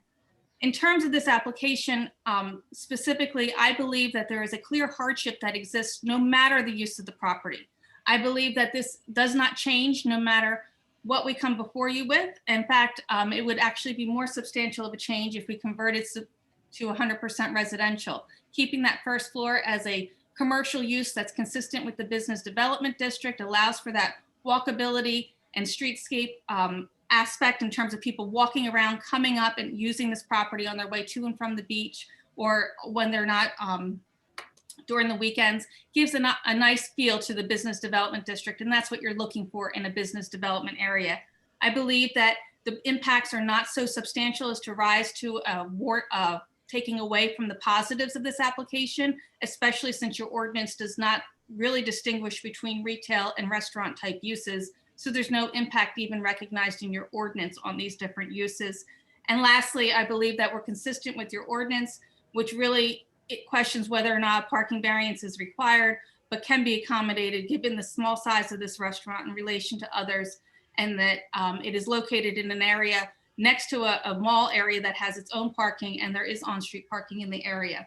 So when you balance out the hardship that exists on this property, the fact that there has to be relief granted in order for the property to be used for any possible application, and you balance that against the negatives, those negatives are not so substantial as to create a situation where you would not want to approve this application, and that any impact that is realized can be dealt with through reasonable conditions in terms of time of pickup and control of deliveries. And for those reasons, I believe the benefits would substantially outweigh the detriments. Thanks, Tiffany. Thank you very much, Tiffany. You're welcome. One quick follow-up question. If you could bring up the aerial A4, when you're talking about impact to neighboring residential properties, I know you mentioned the Silver Sun Mall on the one side and the Atlantic City Electric.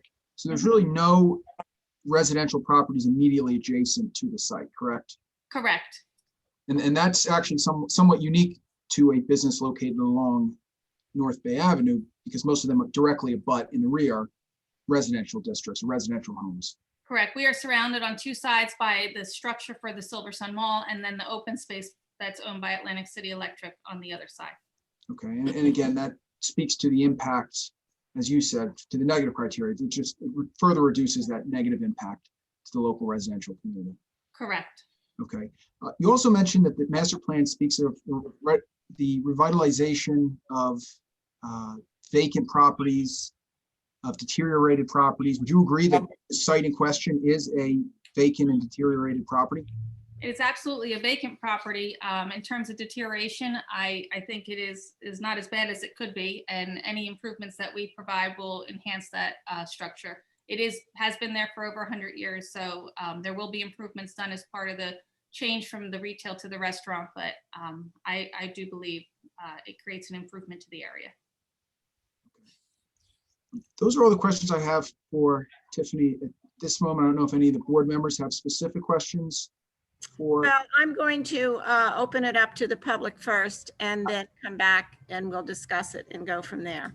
We have one more witness as to operations. All right, hurry up. We're Okay. bring him up. Kyle, can you hear me? Hi, how's it going? Hi, Kyle. Can you introduce yourself to the board, please? Hi, my name's Kyle Badorf. I've been with Tide Table for almost 5 years now. I operate Parker's Garage and Bird and Betty's. Okay, let me swear you in, sir, if you don't mind. Would you raise your right hand? You swear or affirm the testimony you're about to give should be the truth? I swear. Thank you. Okay. Kyle, if you can you explain the hours of operation, how many days a week the restaurant will be open, total number of employees, just general operational questions? Absolutely. We would love to operate under whatever hours are permitted in the zone. We'd love to operate on 24 hours a day, 7 days a week basis. But as I said, whatever hours are permitted in the zone is what we're essentially going to go with. Okay. As far as employees are concerned, heavily depends on hours of operation. Could be anywhere from 65 total at 24/7 down to 35 operating on a afternoon dinner schedule.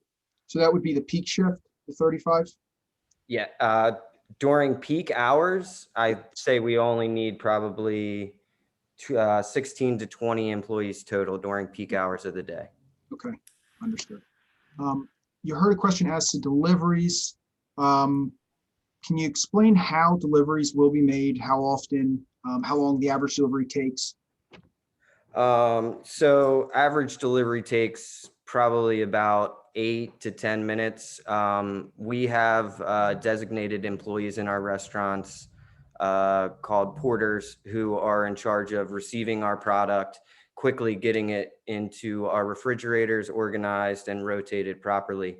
So obviously in a location like this, it's going to be right in the forefront of our minds. We'd probably receive orders, I would hope, no more than 2 to 3 times a week, and just bulk ordering, especially considering we're doing like quick service pizza style restaurant. Keep it concise and go with volume over, a lot of different items. Okay. The purveyors that we use are not large trucks. We only get deliveries from 26-foot box trucks. No 16-wheelers, no large refrigerated trucks like that. They're going to try to park as close to the front door as possible, correct? So if there's space available on bay, they'll park on bay. Okay. So, yeah, it's, as far as deliveries are concerned, I'm sure there's a couple people on this call that can attest to volume changing a lot of things, but, it seems to be the type of restaurant where you keep a higher inventory and order less, so. Okay. And you heard the comment as to trash. From an operational standpoint, you agree that the way trash will be managed is just brought to the front through the store as needed. It's privately contracted, so as quickly as it needs to be taken, it will be taken, it'll be removed, correct? Absolutely, yeah. It's not unheard of in a restaurant that size to have to deal with a trash situation like that. I've worked in a couple specifically in Philadelphia where there's no room for trash, but we get it done with private trash pickups and multiple pickups a week. If we need 2 a days, we do 2 a days. It's just one of those things that has to get done when it happens. Okay. Then one question I just want to clarify in my note, the 65, that's total number of employees, correct? Yeah. Okay, I just wanted to clarify that. Operating on 3 shift schedule per day. Okay, understood. 3 8-hour shifts. So. Gotcha. Those are all the questions I have for Kyle at this time. I don't know if any of the board has. I have a question for Kyle. I need this trash situation explained to me. So you're saying you're going to have trash cans out in the front of your store every day because trash is going to be picked up every day, correct? Sometimes twice a day. Yeah, if we have to beat the trash men there in the morning to make sure it's not sitting out overnight, that's what we're gonna have to do to make it happen. You know, the concern brought about by the other board member about trash sitting out overnight is something that I didn't think about, but if it means that we need to be there at 4 a.m, making sure the trash is out and out of the way before, you know, the general public even wakes up, that's what we have to do. Yeah, I'm not liking the picture of trash cans on Bay Avenue during the day. I'm having a problem with that. Yeah, I agree wholeheartedly. That's why they'd be pulled out at 4 a.m. or right before the trash gets there, and then Okay. pulled back in right after it's taken. And are you planning on putting employees upstairs in the apartment? Am I planning on that? No, I don't have any employees lined up yet. Okay, so you're not using the apartment for employees that would be working at. Oh, yeah, I assume that if we can get this rolling, that some of our employees would live upstairs. Hmm. Kyle, just to get back to the trash real quick, by dealing with a private contractor, you'll be able to time it out with them to avoid a situation where the concern is that it's going to sit out there all day, because you'll take it right when it needs to get picked up. As soon as it's picked up, you'll remove it and bring it back. Exactly. And then that's the way that the trash collection has to work. It's the way it would work with the retail store, but obviously the restaurant would have to take those extra steps to stay on top of it to make sure it doesn't accumulate. Just as she said, the last thing we want is trash sitting on Bay Avenue while anyone's there. Sure. Okay. Okay, does anybody? Yeah, but I have a question for, Okay. what type of cooking equipment, what type of ventilation do you need, and how's that going to be handled?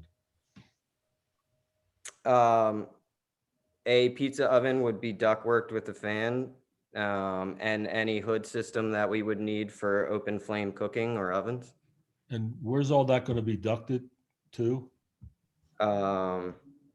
That would be our engineer question. That's a little bit outside of my wheelhouse. Okay. Jim?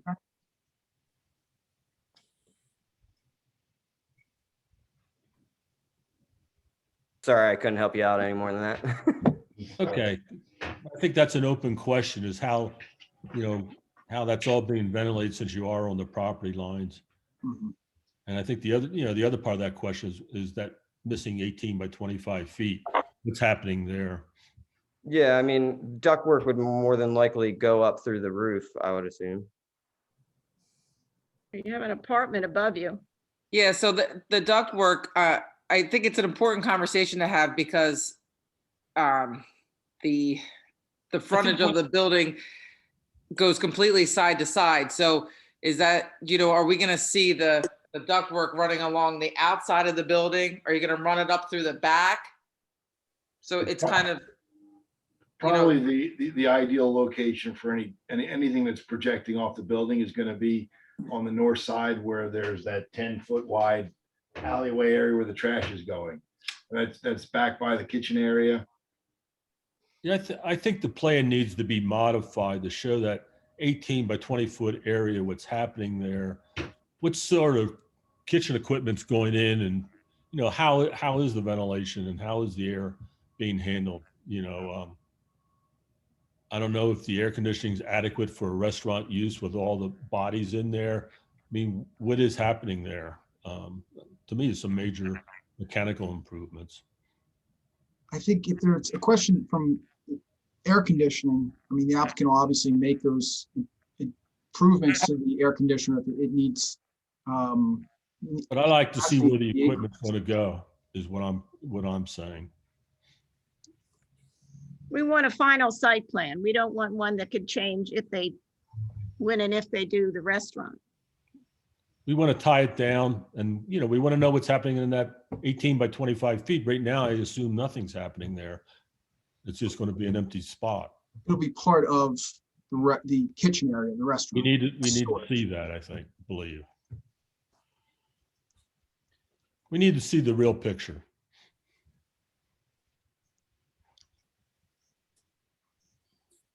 I This is have, Tom Metal. I have a question. I'm sorry, Ken, you go ahead. no, You go were ahead, next. Tom, Wait. go. Feel So free. deliveries, how are you going to get around all the cars that are parked out in front?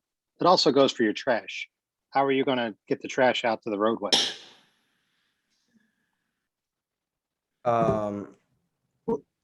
Yeah, we're gonna have to just be in close contact with Waste Management and know when they're pulling up and have our guys ready to go. I mean, So you it's, can't be blocking Bay Avenue. The Yeah. police will not allow that. So I mean, as it is, we have deliveries every once in a while with the brown truck and the purple and orange trucks, and we push them along and people double park. We certainly cannot have an offloading of a commercial food truck. Obviously, when I said Bay Avenue was if there's space available, and Tiffany, are you available? No, let's see, yeah, for the aerial, if we can pull up A4, and this goes to the Atlantic City Electric site. What's unique about that is there's space there if need be to make the deliveries from 2nd Street if there's no parking available on Bay Avenue. Tiffany? Correct, yeah, so there is the opportunity to walk down the side. I'm using my mouse as if you can see it. That really doesn't help, does it? But if we need to use the side street, there's no existing use on that side street, so we can have the deliveries pull off to the side street and walk them back down the sidewalk if necessary. Would that And is that a apply to the trailer back garbage there? pickup as well? The garbage pickup, I think we can handle more directly with people bringing it out as the pickup comes and doing that in the early hours. We wouldn't want to put garbage cans sitting on the side street where no one's monitoring them. I think we can coordinate that the way Kyle indicated to make sure it's done when there's no impact on the surrounding area. Is parking allowed there overnight on Bay Avenue? So there would be cars there in the morning when the garbage picked up or not? Potentially, there could be. There could be if people are living in the apartment upstairs. But we also have employees available to work with the trash pickup to make sure that it's accessible. They can walk it down the street if they have to, or bring it out past the cars to meet the trash pickup.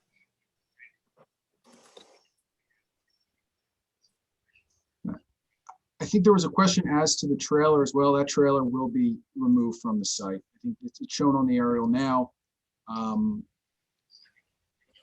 But that will be removed from the rear of the site. That's not going to be storage or anything, right? Correct. I have a question. Actually, I have two. Go ahead.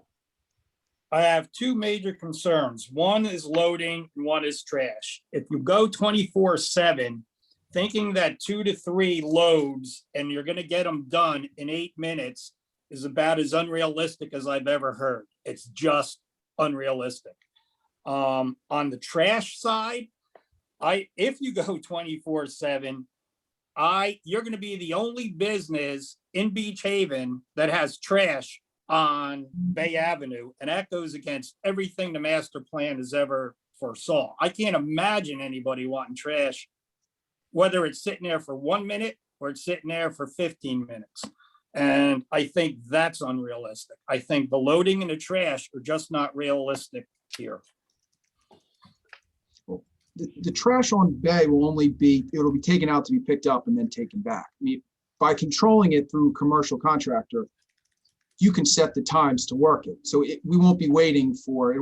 It won't be a situation where it's there all night. And I think by being 24/7, you almost have that benefit of always being there to attend to it. And I think otherwise you wouldn't be able to control it like that. Well, let me ask you a question. Are this trash going in the trash cans that our municipality gives you, the big ones with the No, flip flop? It'll be private pickup, and in the past, the borough actually picked up the trash here, so we'll actually have better control. And it did go out to Bay Avenue because there was no other place to put it. Here, it'll be private pickup, so we'll have more of a schedule with employees to ensure that it's not left out overnight. But where are the trash cans? In when the they're interim, not they're being stored picked in the up? rear of the property, and they'll come through the building and be brought out for trash pickup at the time of trash pickup. So you're gonna roll trash cans from the back of the building through the restaurant, out the front door and put them on the curb. The same When as you been have done in the people in past, there. yes. And you're gonna have people in there 24/7. You're gonna roll these garbage cans through your restaurant. So the trash, Tiffany, you can testify to this, but the trash cans will be able to be carried by the individual members, right? They're not the big rolling ones. They're actually small variety to allow for it to be safely moved through the restaurant, correct? That is my understanding, correct. That just sounds unsanitary to me, bringing the trash through the restaurant where people are eating, or even if they're not eating. I don't know. It's just. Sounds unrealistic. Yeah. That even allowable? Can I ask a question about the trash, since we're still on this topic? What about the residential trash? If the residents can have 3 95-gallon trash containers, are they going to be picked up by the borough, or is that going to be included with the private pickup as well? Residential trash, Tiffany, that'll be picked up by the borough, correct? As it's been right now. I actually understand it'll be included with the private. Okay. Since we don't have to have additional bins. So how many bins do you think that you can fit in that 4x10 area? I'd have to ask Jim to. Because I mean, I have 2 95-gallon containers and they're really large, but you're saying that you're not having those large containers, but you're still going to be creating a massive amount of garbage, massive amounts, and especially if you're anticipating staying open for 24 hours or close to that. So that's kind of unrealistic, the size of the area and for the amount of garbage that you're going to create in that area. If that 4x10 area needs to be increased, we have a 35-foot wall that we can line trash up that no one's ever going to see, because it's an alley that's blocked by buildings on 3 sides, actually 4 sides. So yeah, I put in a 4x10 trash area. If it needs to be bigger, it can be bigger. And so the people living upstairs are going to go down these back stairs and use that trash facility too? Yes. And how are they getting it out to the curb? They're not, it sounds like they're what? They're gonna wheel it through the restaurant. The smaller cans will be carried by the employees of the restaurant. And again, I do want to stress too, the size. It's a 33-seat restaurant. This is a magnitude smaller than many of the other restaurants you see on North Bay. I think, and the reduced seating count, there's implications obviously with the trash, with the deliveries, everything, it kind of ripples through given this relatively smaller size. So I think that is something as well to keep in mind, that we're not talking about 130 seat restaurant that you'll see here. This is a much, much smaller, less intense use. And I think that will impact the trash generation and delivery requirements.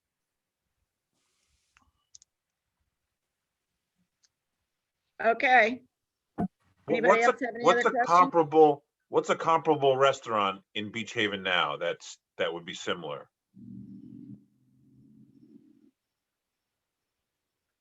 How many seats do you have, Ken? 62. And the Bagel Shack has none.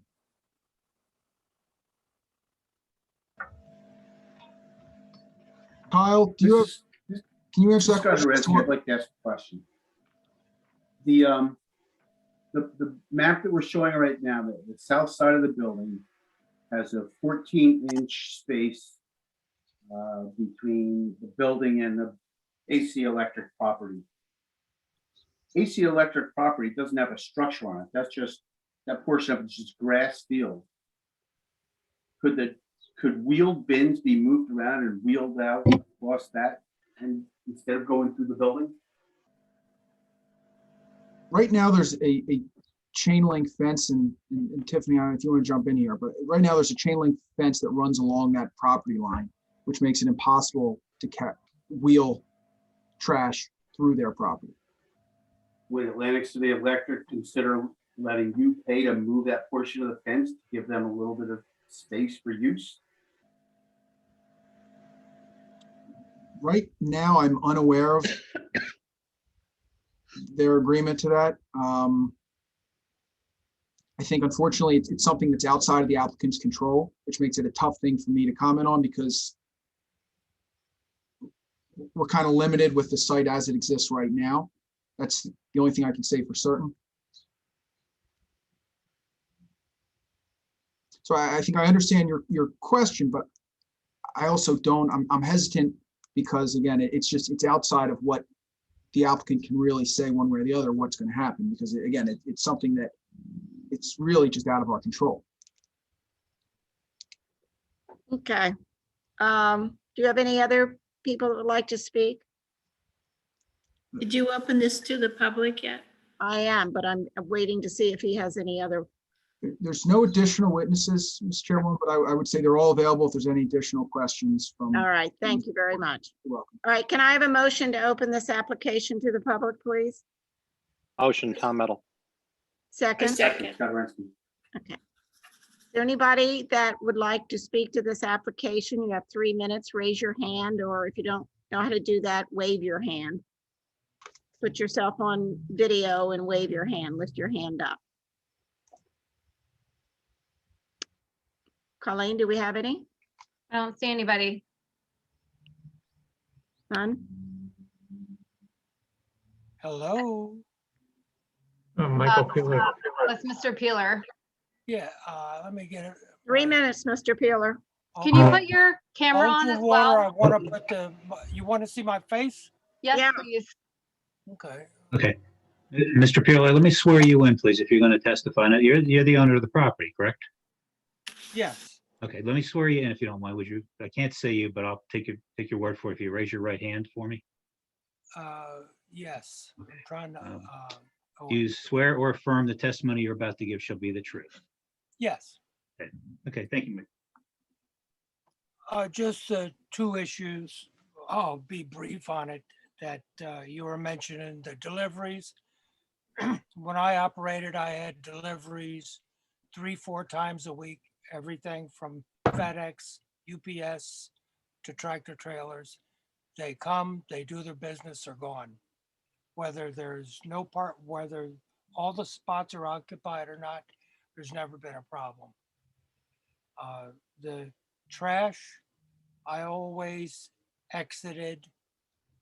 I had an agreement with Atlantic Electric and I put it on 2nd Street. They dissolved the lease and there's no way to do anything but put it on Bay Avenue until some sort of arrangement with them can be made if it's at all possible. I talked with Chris at the municipal garage and he's fine with it. But from what I understand, these are going to be private contractors. And if they're going to be there between 4 or 5 or whatever time of the morning, I'm sure the men will access the cans and have them there. They'll empty them and bring them back in. So they won't be sitting on Bay Avenue. That's about it, I guess. For the two Thank you things very much. that everybody seems to be concerned about. Okay. Thank you. Is there anybody else? Colleen? Anyone else wish to speak? Nope, that looks like that's it. Okay. Can I have a motion to close it from the public? I so move. Penny? Second? Second. Second, Tom Metal. Okay, do any of you have any other comments or questions for the witnesses before we vote? I had a question for Kyle. Okay, I see he's muted, but no, he's back. I share the concerns that are being put to task here. I do understand the trash. It seems to be an issue. I know the property area well. The deliveries could be an issue, I understand that. But the negative opinions about it have been based on a 24-hour operation, 7 days a week. But I haven't heard from Kyle even close as to how long or what the proposed hours may be. Yes, I understand what Bonnie said about having trash going through a restaurant when people are there. But what if they're not there? What if it's closed from 12 to 6 at night? I mean, there are ways around this. I just can't see, I look at Beach Haven as a business. And the businesses within that are the gems of Beach Haven. And this property has been vacant and non-performing for 8 years. And it's been a visual blight and a non-performer for that period of time. So to not give it a chance, I think, is inappropriate, again. But I think a key part is to hear from what Kyle plans, because I know the other restaurants, if he's involved with them, are very, very good. And you can't get in them. So there are more people coming down here with no places to eat, and they're waiting in line, or you can't make reservations. So I'd like to hear from Kyle, if you could, just to kind of give me a sense as to where this, how you see operating this establishment. Well, you know, if our hours of operation are ultimately decided by the volume we're doing, which is what's creating the trash, then we need to take a look at that schedule, like you're saying. If we can't seem to stay ahead of it, then we probably would have to cut our hours of operation to something like you're saying, don't open till 10 a.m. and then close after the bars close. That way there's, you know, several hours at the end of the night that can get cleaned. There's several hours in the morning that can get cleaned up as well. The 24/7 was just a broad umbrella of the hours of operation, being that, you know, we see the chicken or the egg operating under that, you know, so to kind of just at this point ask for as much as we possibly can get and adjust as we see fit as time goes on, you know. Just to be clear, it's what's permitted under the ordinance. Yeah, I don't have any plans of hours of operation right now, but you know, if provided, we would always want to go on the larger side. And it's especially when you're dealing with pizzeria. I mean, it's something where the late night crowd is a big component of it. So that's why it's difficult right now to say 12 o'clock, 11:30, 1 a.m., especially in light of the fact that there is no required closing time under the ordinance, correct? I have no idea. Well, Kyle, correct that the pizza is a late night thing. That's part of the issue. Yes. Okay. Yeah. I mean, we want to capitalize on the busy times of night where, you know, you can't necessarily get I mean, there's a couple places you can get food, but there's a demand that's still not being met. So. All right. Joe, is that enough for you? Yeah, I still haven't gotten a handle as to what the hours might be. Well, I don't think they really know, Joe. That's Yeah. the beginning and the end of it. I mean, when do pizzerias usually close? I don't see them being open that late. I mean, I don't see them being open at 2 or 3 o'clock in the morning. So, I mean, what would be reasonable? And I'm trying to get a sense of what would be reasonable, because I could see a big problem with the trash outside if they can put the hours. Joe, most restaurants that come before us have hours. And that's just the way it's always been handled. Chicken or the egg was one of those that slipped through everybody's fingertips. Yeah. And that's why they're the only ones in town that stay open 24 hours. But so any other questions for anybody? So wait, are they allowed? It seems like part of their business plan is to catch the overflow from the Chegg. People can't get in the Chegg. It's across the street. They catch the after bar hours. Are they entitled to stay open till 3 a.m., 4 a.m.? Is that allowed? I wouldn't allow it. I can't seem to get an answer. I don't know what's allowed. Is the Chegg kind of grandfathered in? Is that why it's allowed open 24 hours, or is every restaurant? I feel like when we addressed this with chicken and the egg, didn't we say that the verbiage wasn't exactly clear? Correct. Something that was supposed to be dealt with in the ordinance. And it had to do with takeout, and it was unclear.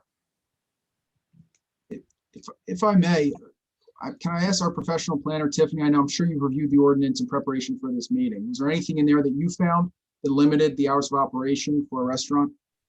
No, there are no ordinances that I'm aware of that I was able to locate that limited hours of operation.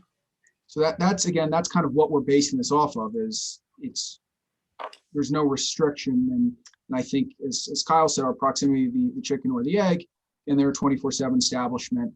I think because there is no restriction, we're looking to operate in the same hours. You can put a restriction on it. But we've had enough problems with the chicken or the egg staying open like they do. I don't think anybody'd be encouraging that.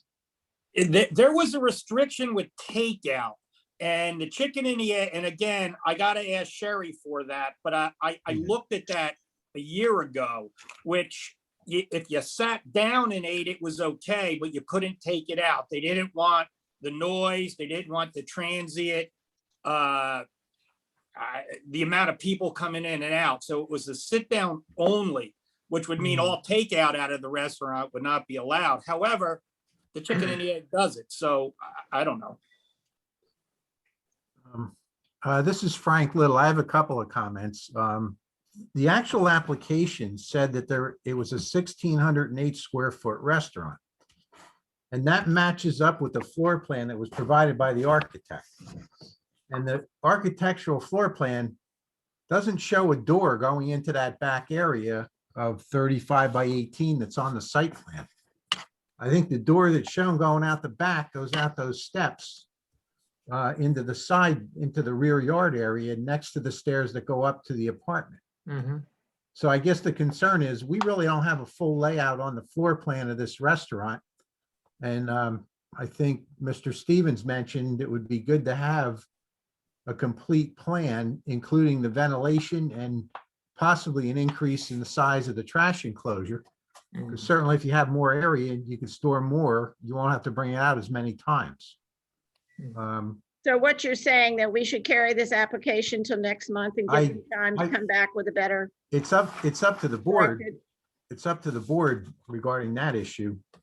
And was this supposed to be a pizza restaurant? Did I get that right? Or?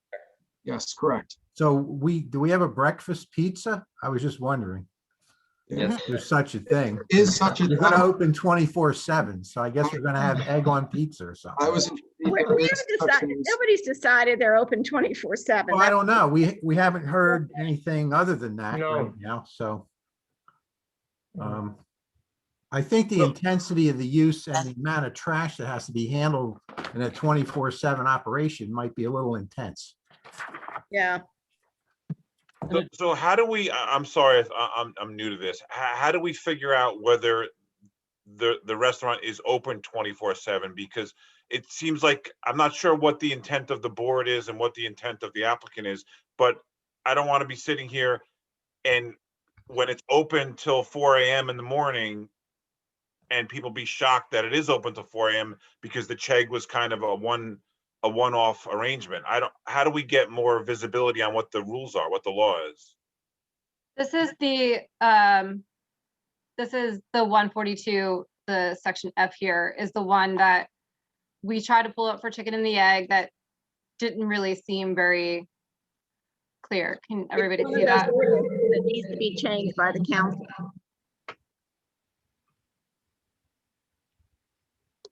Yeah, I think it was the issue about the takeout Oh, window. there it is. It was. From 12 It's about midnight the to 6 a.m., you can't put food out of service window. Okay. And if that's, At a service window, but they can carry it out. Yeah, we don't have that. We don't have a service window in this establishment. Correct. However, that was part of the wording that was in question because the whole intent was to Right. minimize the amount of traffic of people running in and out with cars and stuff. And it's just worded awkwardly. I mean, the applicant's requesting technically requesting variances, even though they're existing conditions. We have parking, loading concerns. So if the applicant isn't going to give us hours, the board could give them hours and see if they agree. And I don't have any idea what to tell you. I think they need to revise the plans and come back next month, and they'll have time to think about what hours of operation they want to run, and we'll either say yay or nay. And they know our concerns of handling trash and handling. Come up with a firm plan. Yeah, I think we should carry it. Mrs. I Chairman, this is agree. I think this unfortunately, needs to be carried. I don't feel comfortable voting on something that I don't really know what I'm voting on. this is Or we can just unfortunately shoot one it of the down. situations where the virtual format doesn't work well because I can't turn to my client and discuss with them. So I was wondering if I could just take a couple minutes very briefly to call my client to discuss with them, just to Well, again, we don't really have time tonight. We've got 2 other cases waiting to be heard. I don't know. How does the board feel about it? again, I would need 2 minutes to give them a quick call. I just, unfortunately, given the virtual setting, I can't look to them for guidance here. So I would ask for a minute to call my client briefly. Bob? Yeah, Bonnie, I suggest we give them a minute or two and Okay. tell them it's the board attorney recommendation also that you come back with some more detailed plans. And possibly for the safety and welfare of the people that are, utilizing this place, that you have a limited hours so that the place can be clean, the trash can be taken out, and you're not walking by people eating food. So suggest perhaps that you come back next month with particularly more detail, the trash enclosure, how it's going to be removed, and the kitchen area. The whole kitchen area needs to be detailed. Ventilation system. The ventilation system. So tell him it'd be in his best interest to let us come back. Okay. The hours of Come back. operation. As I said, I would be 1 minute. Thank you. Okay.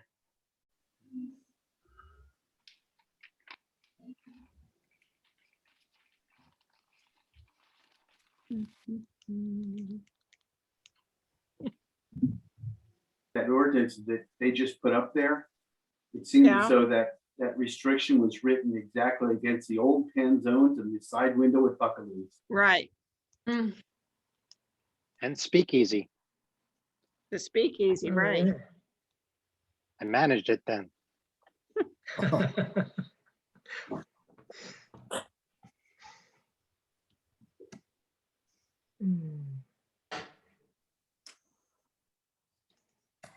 But in reality, what's the difference of a takeout window versus takeout, other than the physical window? Instead, it's a door. No, I think it's trying to limit the amount of people outside of the building. Correct, exactly. It doesn't want the traffic. Yeah, but And if a you can walk door in and with get the- it and walk away, Say that again, Tom?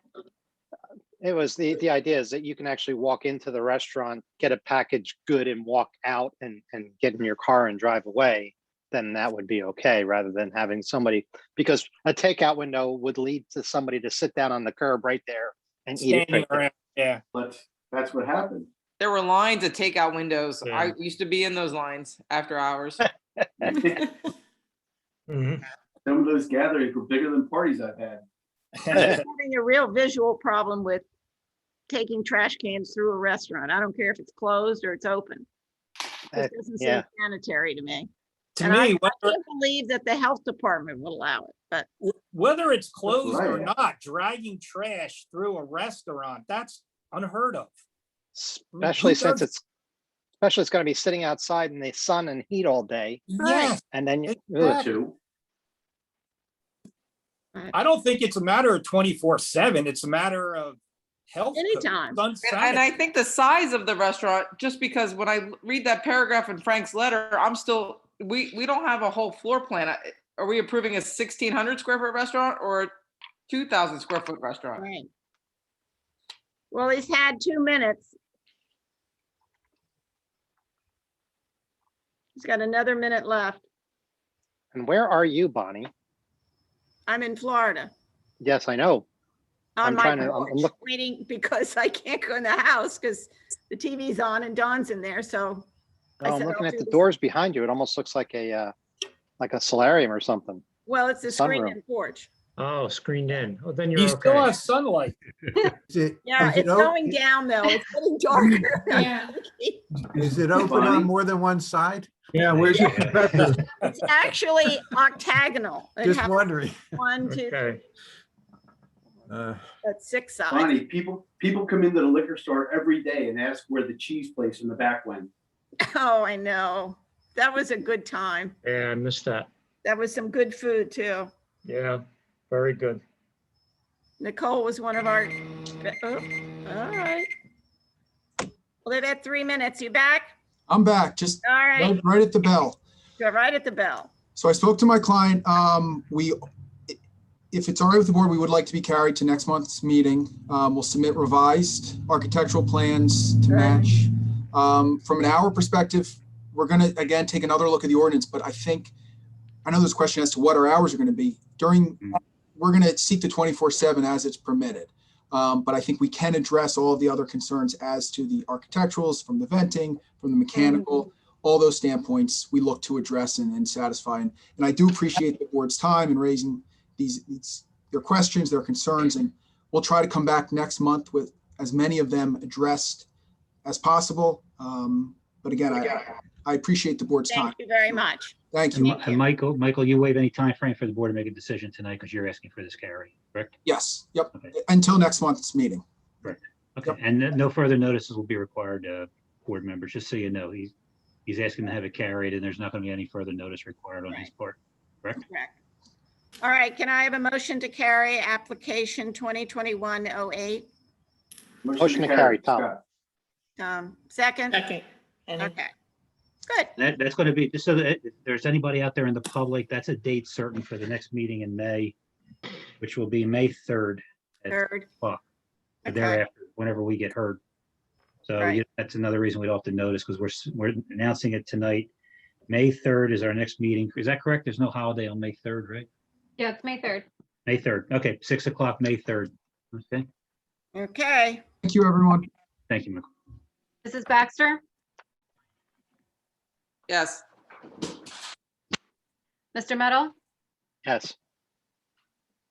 Mrs. Baumiller, Yes. Mr. Stevens, Yes. Mr. Pisano, Yes. Mrs. Eddles, Yes. Mr. Muha, Yes. Mr. Horansky, Yes. and Mrs. Lenhard. Yes. Application is carried. Okay, onward to application 2021-07, Ann Allen. The applicant is seeking approval for a side yard variance for installation of a generator. Anne is representing herself tonight and she is here. Okay, Hello, can you hear me? yes. Okay. Bob? Yeah, I'm just looking forward. Are you on video here? Yeah, she's Yeah. on video. She's under Colleen. Oh, okay. Okay, there you are. Okay, would you raise your right hand, please? Yes, You swear or affirm that the testimony you're about to give shall be the truth. yes. Okay, and just state your name. I see it there. Ann Allen, Okay. And you're not represented by counsel, that's correct? no. I mean, yes, that's correct. Okay, so what I'm going to do then, since you don't have an attorney, to just give a little preamble.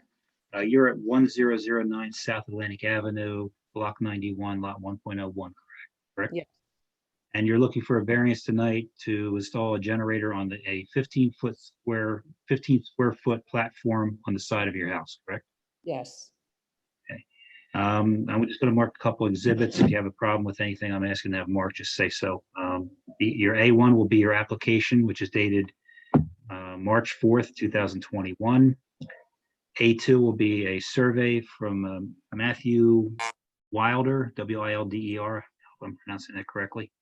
And that has a flood elevation also, and that's dated March 26, 21. A3 will be a wood generator stand diagram. Not sure who drew it. It's just, that's what detailed as. A4 will be your notices, and B1 will be the Owen Little letter from Frank Little dated March 29, 2021. If there's anything else you want to introduce, just say so, and we'll add it as an exhibit. Okay, you can go forward. no, that's it.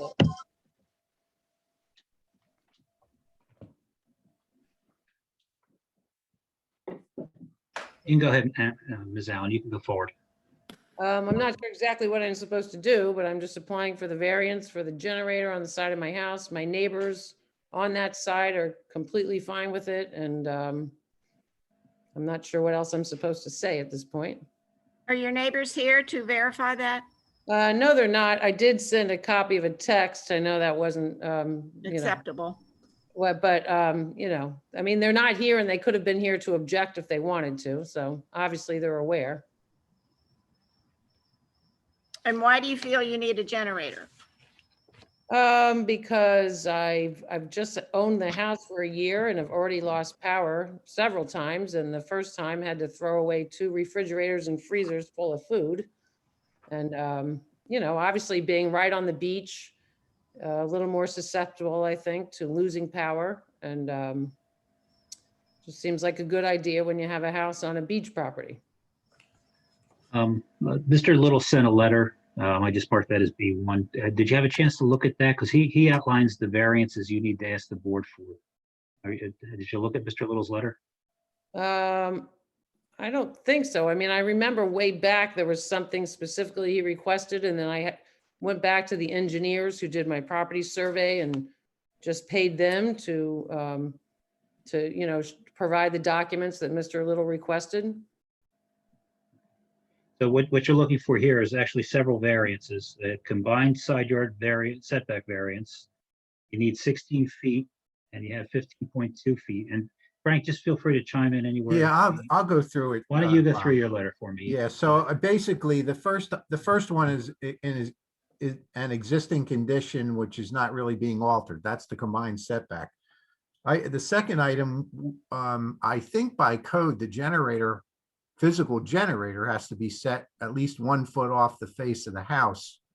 Not knowing the exact dimension, I'm going to assume that that's what's being represented, because I think that's a code for the installation of the generator. So it'll have to meet the building codes in that respect. I don't think we really can give variance relief for that because I think it's a fire code issue. We did note that the setback is 4.5 feet to this platform, and that's the variance that's being sought.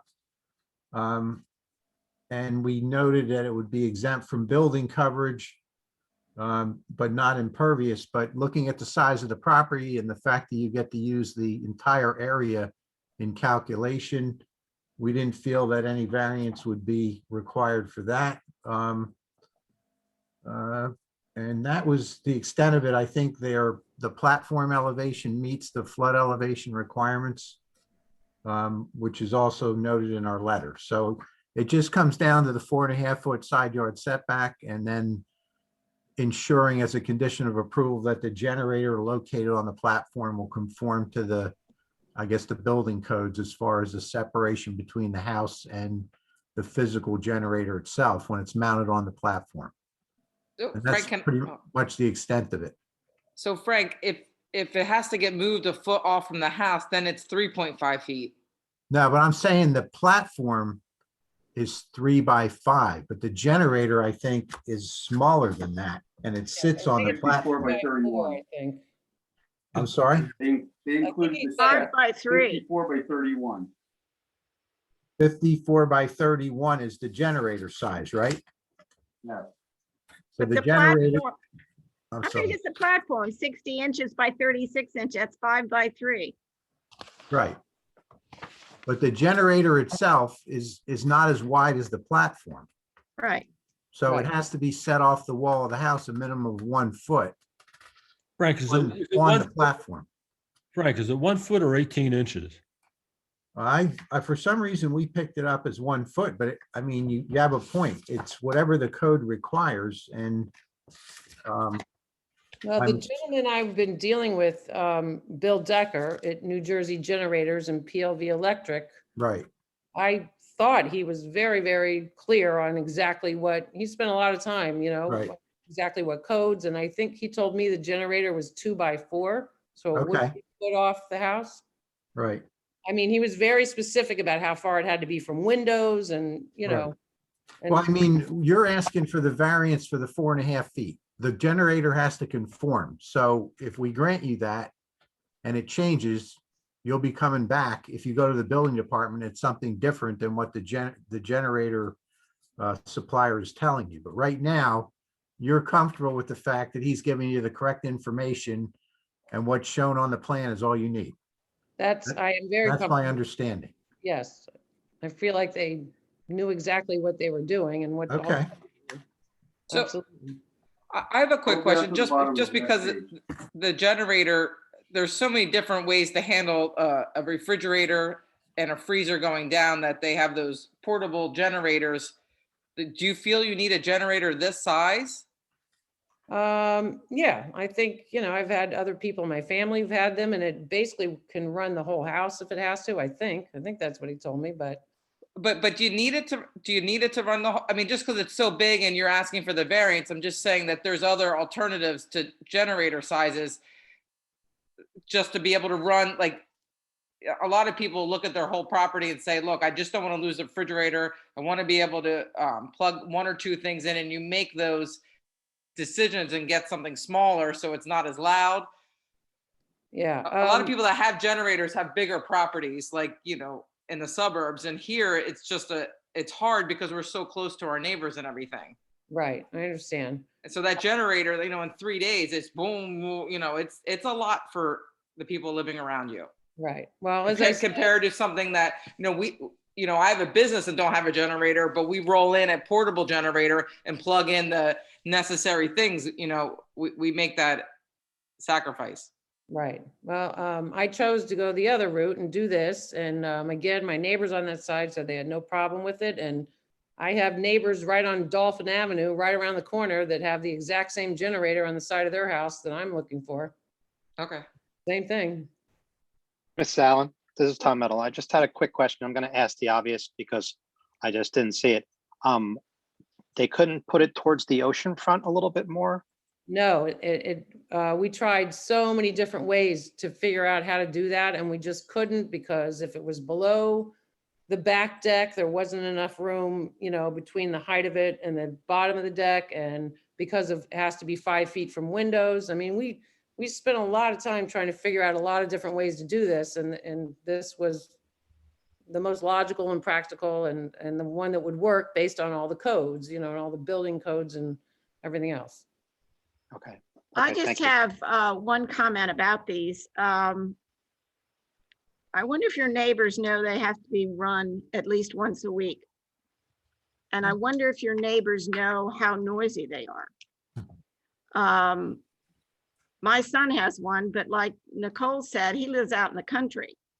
So when he turns it on, and he just got one, they do make noise, and we're a very high density area.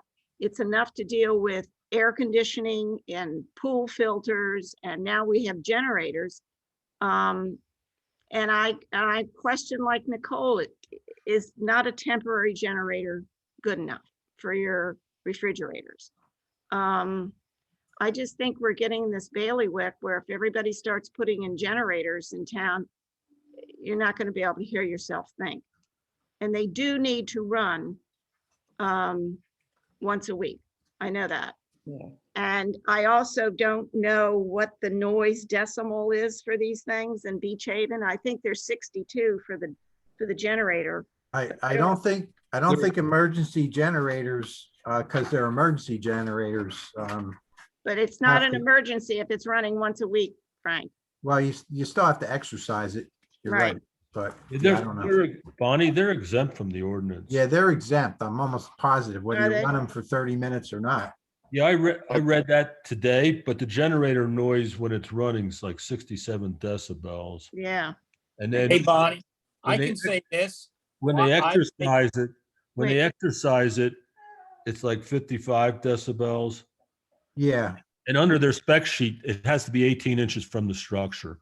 So you have 18 inches and another 2 feet. So you're 3.5 feet out. Right. So you're almost on that what do they have? 4.5? yeah, I hate to start a precedent. I almost think they have to find a way to put it on the ocean side. There's got to be a way to do it. Well, you can't go past the building line. No, but they can figure it out. We tried that and there just didn't seem any way to do that. And I think you need the next door, the neighbor there to sit there and, Well, they obviously know this is happening and I'm friends with them and they could have been on here and objected if they want. And that side of their house, they're really, they don't hear much, I don't think at all from, where they are on that side of their house. And they're not outside on that part of their house because they have a pool on the upper deck. But again, they could be here to object if they wanted to. but the generators in the spec sheet is 67 decibels at 23 feet. So that means probably at 3 or 4 feet, it's a lot more than that. So they're noisy. Yeah. I think there ought to be a way to figure out how to put it in the front of the house so it's not distracting from the neighbors, near as much.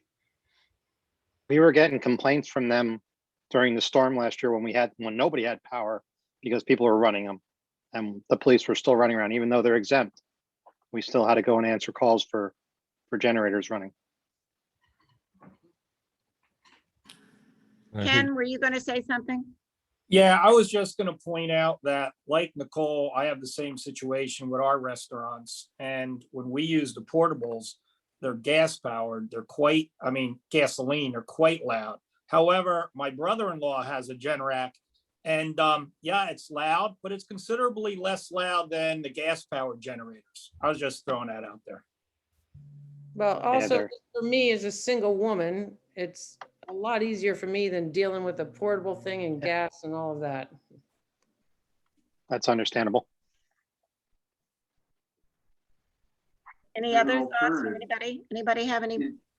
Yeah, as an alternative, is there any way for us to encourage use of solar panels to collect and store energy and perhaps deal with the power emergencies that way? In my previous life, I'm an electrical engineer and I sold solar products. The battery storage for something like that is being insane and expensive. And dedication and all that from the solar panels. It's not cost effective when you're so close to the grid. It works in third world countries and when you have to run long lines. The capital investment doesn't make fiscal sense. Okay. Anybody else? Any comments? I just wanted to clarify that that this is a hardship variance, correct, Mr. Right. Shin? Yeah. Okay, so since that is a hardship variance, we really need some special reasons for granting you this, Miss Allen. We would really need some type of testimony or some type of evidence that this is the only place possible that can be put on your property. So when you're deviating from our setbacks, we really need some testimony and evidence that this absolutely is the only place possible. And that's giving you those special reasons for this hardship. So I don't have any evidence other than from you and your plan, but I don't know that it can't be put any other place. And you haven't provided that for me. So on the basis of that alone, it would have been easier there. We tried everything. As I said, I worked with this man, this has been since July that we've been working with this, and we came up with every possible other solution, which one of them was even just building the platform off my back deck, in the back of my house, which would be very unattractive to my neighbors. I think would be a lot worse than the alternative. But we looked at every possible aspect of another place to try to put it and could not come up with any other way to do it, which is why I'm here applying for this variance.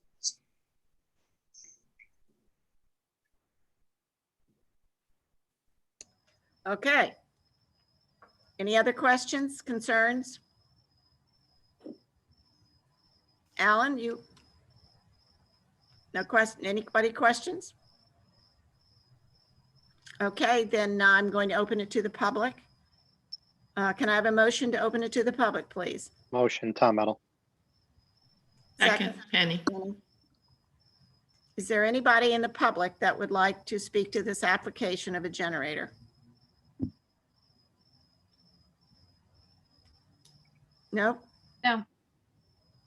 Nobody's raised their hand? Okay. Can I have a motion to close it to the public? So moved, Motion. Penny. Okay, Second, Tom. all right. No further questions on this application? Do I have a motion to approve or disapprove this application? Just a quick summation here. I think Amy got this right on the point. Okay, It's a hardship, evidence of hardship, and it's up to the board to determine whether that's done. Now, normally what you would have an attorney walk you through the steps necessary to establish this is the only place you can put this. This is a hardship granted. It will pose a hardship to you. That a generator, in fact, is something necessary for you, property. So you may want to even think about possibly asking the board to carry it so you can come back with maybe a little bit more detail with your application, even a professional attorney or an engineer to come in and assist you with. Up to you.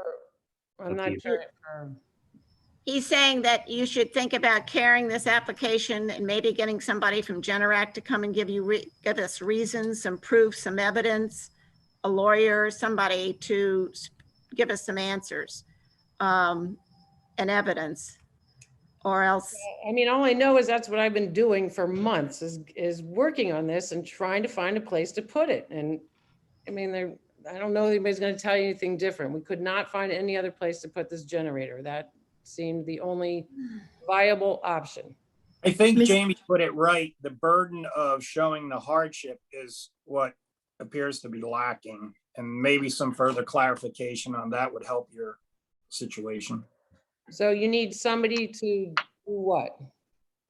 Maybe the gentleman who worked with you to try to find the proper location can just write a simple affidavit saying that he's tried everything, whatever, and just sign it. Well, Let he us know that. He has to come. If there's any letters that are submitted, we Yeah, he's can't gotta read them as come to the evidence. He board. has He to can't. come. Yeah, Can't write a letter. otherwise it's hearsay. Well, I understand. What I'm suggesting to you, ma'am, is right now, if the board were to decide this, they have to decide on the evidence presented. And I'm sensing that there's some consensus here that maybe the evidence is not sufficient. So if you want, the board can decide this tonight. But I think if the board suggests to you, you come back with a little bit more detail, maybe an expert that can present your side a little bit more detailed, it So might you- be in your best interest. Gentleman to come back and say that in fact, that's the only place we can put the generator. And that it's a necessity for you. That it's a hardship. You have to demonstrate that this is a hardship if it's not granted. So it's up to you. If you want, we can carry it and have you come back next month, or the board can decide it tonight based on what you've I guess that's what I submitted. have to do then, to carry it. Is that what you're asking us? Yes. To carry it. Okay, And you're going to waive any time frame for the board to make a decision tonight, and then you're going to come back next month with somebody that can present some more evidence for you. Okay. I can't next month because I'm going to be out of the, We can carry it to a date certain if you tell us you want a date in June or July or whatever date you want. have to be June. Okay. June? You can do a date certain in June. That's perfectly fine. As long as I announce it tonight and the board agrees to carry it to that date, that's perfectly fine. Okay. So that would be, June June. 7th. okay. June 7th? So if the board's inclined to do that, you're going to waive any time frame for the board to make a decision, correct? Right. So we're coming back June 7th. Is that June correct? 7th. Okay. All right. Can I have a motion to carry application 2021-07? I make a motion to motion. carry. I'll take the first one for Joe. Yes, second, or made the motion. I don't know. We both spoke at the same time. I'll do second for Tom. Okay. Okay, Sorry, so Ken, Mrs. beat you out. Baxter, Yeah. Yes.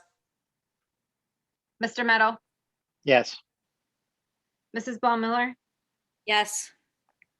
Mr. Stevens, Yes. Mr. Pisano, Yes. Mrs. Eddles, Yes. Mr. Muha, Yes. Mr. Herensky. Yeah. And Mrs. Lenhard. Yes. Application is carried. Okay, thank you. Okay. All right. It's 8:25. We have one last application here. I guess we'll go ahead with it. It's application 2021-09. The applicant is seeking special reason variance to expand on a non-conforming use. Okay, let me just take a second on this one. This is a special reasons variance. So our delegate from the mayor's office and our council person not participated in this. You can Right. stay on and listen in. As a citizen, you're obviously entitled to that. But since it's a use variance, we're acting as a zoning board tonight on a use variance, not as a planning board. So you two would have to excuse yourselves from any participation other than the public portion if you want to say something as a citizen. Okay, so that is, help me here, Colleen. Are the Hoovers here? Yes. Oh, so I know Jim's here. So I see a George Hoover. Yeah, I'm trying to join. I just need to get the video going. And Mr. Shin, I'm just noticing also, before we get started on this, a lot of Sure. participants, I don't know if there was an announcement made that the S&S Properties application is going to be Yes. carried. Okay. Oh, I think we should also say that the Moreno application has been carried as well. Right. Those are both carried to June. Yeah, I just wanted to make sure, because I know there's a lot of participants still on. I don't know if they're waiting for those applications. And if we want to address on the record, Mr. Shin, first the S&S, I'd be happy to do that. Since I wasn't able to get you a letter this afternoon, I apologize. But if you want to address that on the record, I can do that now if you'd like, before Hoover. Sure, the S&S property will be carried. Mr. Raven's going to do notices on that one, and he's going to waive any time frame for the board to make any decision. Raven? Yes, what happened was the revised plans were submitted timely 10 days before tonight's meeting. Unfortunately, it didn't allow enough time to renotice. And as was discussed at the last meeting, Mr. Snyder at the prior hearing requested that we renotice due to the fact that a special reasons variance was not originally requested. And we now have the revised plans, but unfortunately the notice was not republished or resent out to the property owners. So we're requesting that it now be carried to the May 3rd meeting to allow the new notices to go out. And the plans have been submitted and are available for review with the board. However, the new notices simply have not been sent out. And I didn't want to send out notice with the special reasons variance and then the incorrect bulk variances. So it didn't work out time-wise, unfortunately. So we're now requesting that it be carried to May 3rd, and we waive all time limits within which the board's required to act. And as I said, we will renotice. And Jimmy, can I say something? Sure.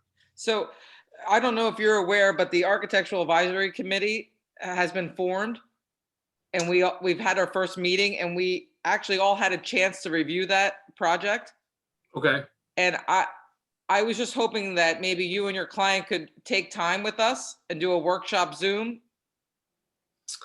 I can certainly discuss with my client. My client is not on the meeting right now because we were carrying the application, but I can certainly discuss it with them and see if they'd be open to that. Mr. Little had made me aware of the new committee. That wasn't formed, I believe, when we submitted the application, right? It was a recent thing. Yes, it's something that they wanted to do, and now it's been formed, and we have created our welcoming letter and about how we just, we want to help this process. And I think, if we speak a public comment after it, wouldn't it be great if you knew some of the concerns we already had with the existing drawings before that meeting? Sure. Even though we're just an advisory board, I would think, I would hate to miss an opportunity that this building could turn out even better. Is this ours now? I understand. Sure. I'll certainly discuss it with the client. The only concern I have potentially is just that a lot of time and effort I know is spent revising the plans. I don't know if they're going to be able to do it again and jeopardize then missing another meeting, but I'll certainly discuss it with them. I understand the request. Okay. All right, thank you. And as long as Mr. Raven raised it, the other matter that was on for tonight was the Morano matter, William Morano and George Douglas. Rich Visosky is the attorney for the applicant, and I spoke to Rich today. He said he sent a letter to the board secretary that they were carrying the application. Right. Since there was going to be 5 things on tonight plus a 30-page ordinance. Oh. So they asked to have it carried. Is that So, carried to May or June? it's going to be carried. It's May. May. Okay. He asked if I was here, that's why I was trying to. And Colleen, we got a letter from Mr. Vasaki, is that correct? Yes. And he waived all timeframes. He told me he was going to waive all timeframes for us to decide that. But that again, if there's anybody in the public hearing for that, that'll be May 3rd. Obviously, if May 3rd gets too busy, we'll have to revisit that. But as of now, that'll be May 3rd at 6 o'clock as well. So, Mr. Raven, I'm sorry. Thank you. And if you want to go forward with yours. And again, our class 1, Mrs. Baxter, and our class 3, Mel Miller, you guys have to step off as participants in this. Okay, because Mr. Raven's application now is against variance. Thank you. James Raven on behalf of the applicant, George Hoover and Cheryl Hoover.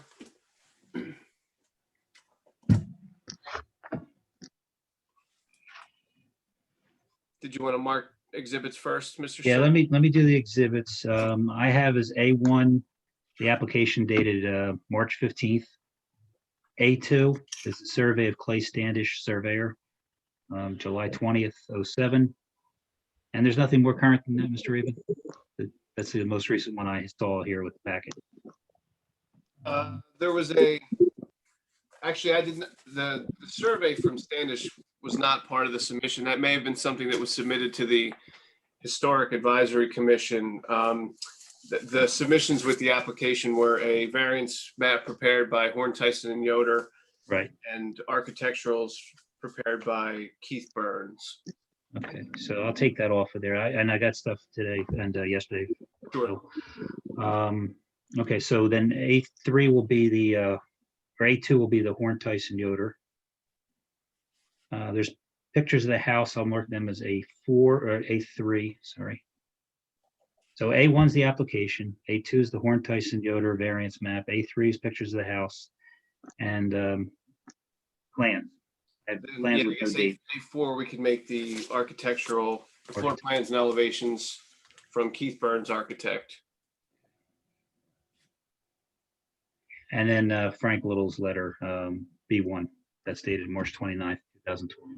Okay, Thank you. So this property is located, the applicant's property is at 220 Chatsworth Avenue. And it's a 50 by 100 foot lot. And it's a condominium. There's actually 2 units on the property. In the front of the property is a single family dwelling that's currently 1 story.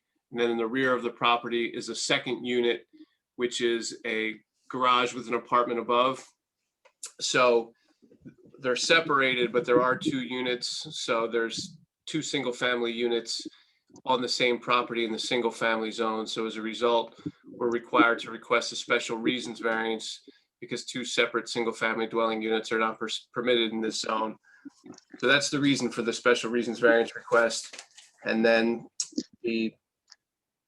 what the applicant's proposing to do is this house was raised, the applicant's subject unit, the applicant only owns the unit in the front. The rear unit is owned by another individual. But regarding the subject unit in 2015, prior to the applicant owning the property, it was raised to comply with the base flood elevation. And now what the applicant is looking to do is put a second story above the existing first story in the same footprint. There's no resulting increase in the square footage. And this was previously presented to the, and now on the screen is a photo of the existing home, which this is the photo that was marked as A3. And what the applicant is proposing is to put a second story on that existing structure. This was already reviewed by the Historic Preservation Advisory Commission, and they approved and issued a certificate of appropriateness. There's a lot of exterior renovations that are also proposed with this, and Keith Burns, the architect, will get into that a little bit. There's cedar shake shingles that'll be proposed throughout the entire home. Really, what we're trying to do here is get this much more in line with the historic district, because this is located in the historic district, over what's existing, because the current siding that you see there is asbestos, and really the applicant, as part of this renovation, is really trying to upgrade this so it fits in well within the historic district. The other variance that Jim Brzezowski is going to discuss is with the 2 units, there's technically 2 parking spaces per unit that are required at the site, and that for 4 parking spaces total. The applicant currently there's 3 parking spaces on site, 2 of them in the driveway, and 1 that the applicant uses in the front. It technically encroaches partially into the right of way, so that one does not technically count, even though that one's utilized by the applicant, and technically 4 parking spaces are required. So that's the other variance that we're requesting. And at this time, I think I'll call Jim Brzezowski from Horn, Tyson and Yoder to testify regarding the variance map.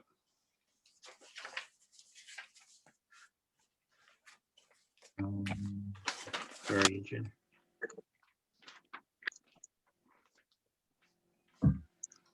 Yep, I was going to say, I swore you in earlier, but I'm going to swear you in again since it's an application. You swear or affirm the testimony about to give should be the truth? Yes, I do. Again, say your name for the record, please. My name is James Brzezowski. I'm a licensed professional engineer and professional planner in the state of New Jersey, and an employee at Horn, Tyson and Yoder since 1997. And Bonnie, the board recognizes him. Thank you. Thank you. Mr. Brzezowski, you've prepared the variance map that we've marked this evening as Exhibit A2. Yes, I have. And would you provide an overview to the board of the overall layout of the site and what we're proposing? Sure. The property is located on the south side of Chatsworth Avenue. It's 150 feet east of Bay Avenue. The property has 50 foot of frontage on Chatsworth, 100 foot of depth for a lot area of 5,000 square feet. It's currently developed with two structures, a 1-story single family dwelling on the front of the property, and a detached garage with an apartment above it at the rear of the property. There's several existing nonconformities. The front yard setback to the front building is 7 foot to the entry steps, where 15 foot is required. I note that the main building is 15 foot off of Chatsworth, but there's basically an 8 by 10 foot landing, as you can see in the photo, where the front of that landing is 7 foot off of the right of way. The existing garage apartment has a 4.7 foot side yard setback, where 5 foot minimum is required. So it's and also on that same side, on the east side, the air conditioner platform is 1.7 foot off the property line, where 5 foot is required. The rear yard setback to the accessory apartment is 4.1 feet, where 5 foot is required. There is an existing shed on the east side of the property, kind of between the 2 structures, that has an existing setback of 0.9 feet, where 5 feet is required. The existing building coverage is 39.4%, where 35% is the maximum permitted. And the existing impervious coverage is 74.7%, where 60% is the maximum permitted. And each dwelling unit requires 2 parking spaces for a total of 4 on-site parking spaces. There are 2 existing on-site parking spaces, and both of those parking spaces belong to Unit 2, which is the unit in the rear. So the existing front unit doesn't have any, has 0 off-street parking spaces. The parking is provided. There's a roughly a 20-foot depressed curb along the west side of the property, providing access to the driveway that leads back to the rear unit. And it also provides 1 parking space in front of the front unit. That parking space encroaches about 3 foot into the right of way. So the parking isn't completely off street. It's partially on street. I will note that the parking, there's 20 feet from the face of the building to the back of the sidewalk. So that parking is completely outside of the sidewalk, so pedestrians can walk along the sidewalk without being interfered with by the parked vehicle.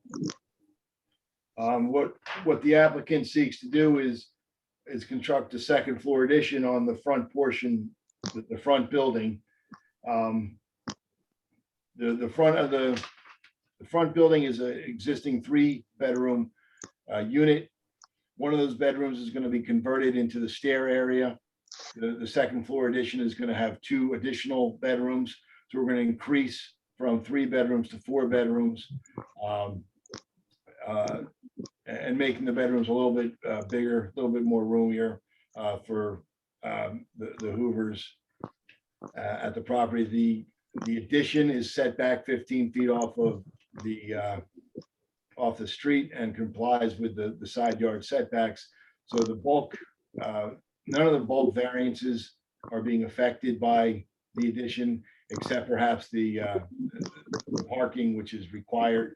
We are adding 1 more bedroom, although the Hoovers informed me that this addition isn't going to, they're not going to bring any more people to this property.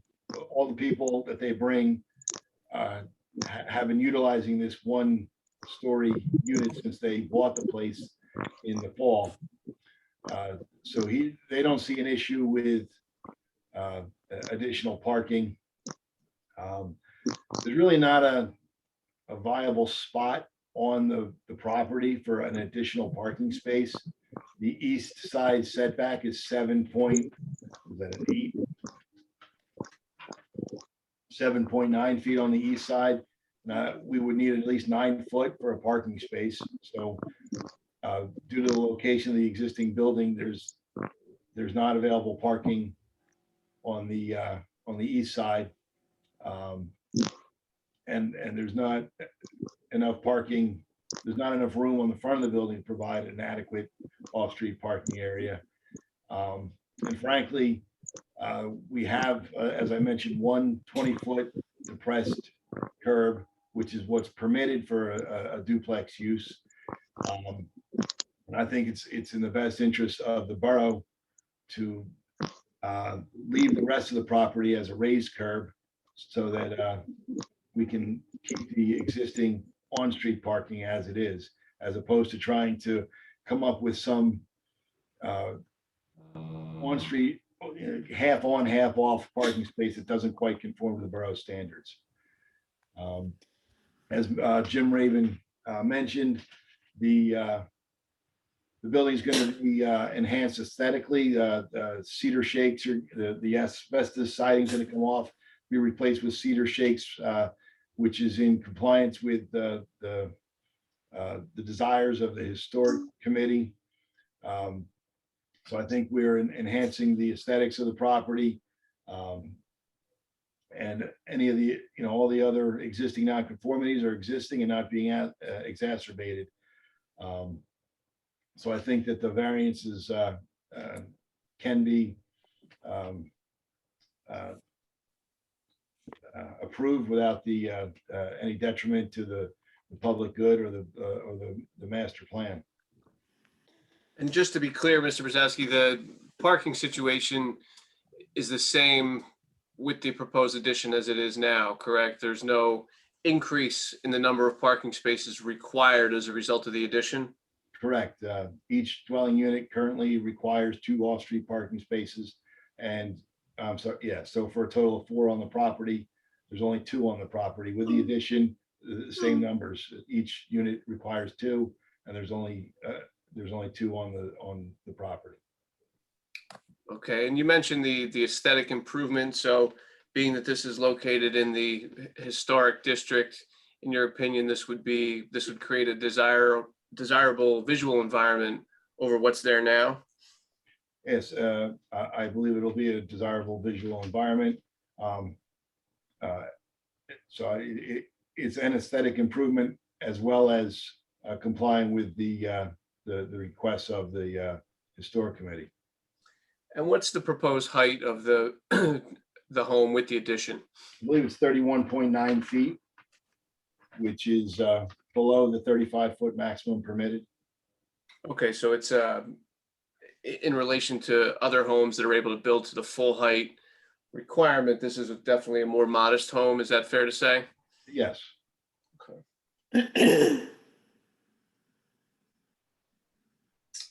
And I believe you noted, so you don't feel that the proposed development would impair the intent and purpose of the zone plan and zoning ordinance? No, I don't. And is there any detrimental impact that you can see to the surrounding property owners? No.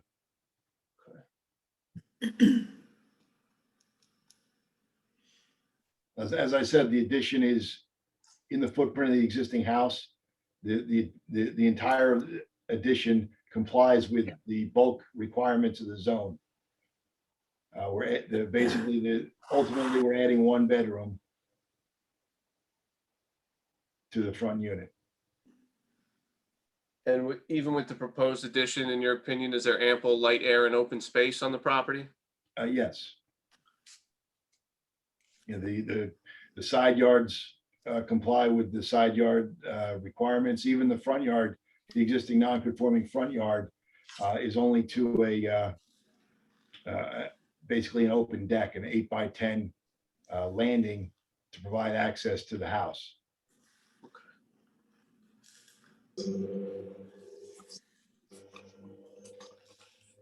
believe those are all the questions I have. Are there questions for Mr. Brzezowski?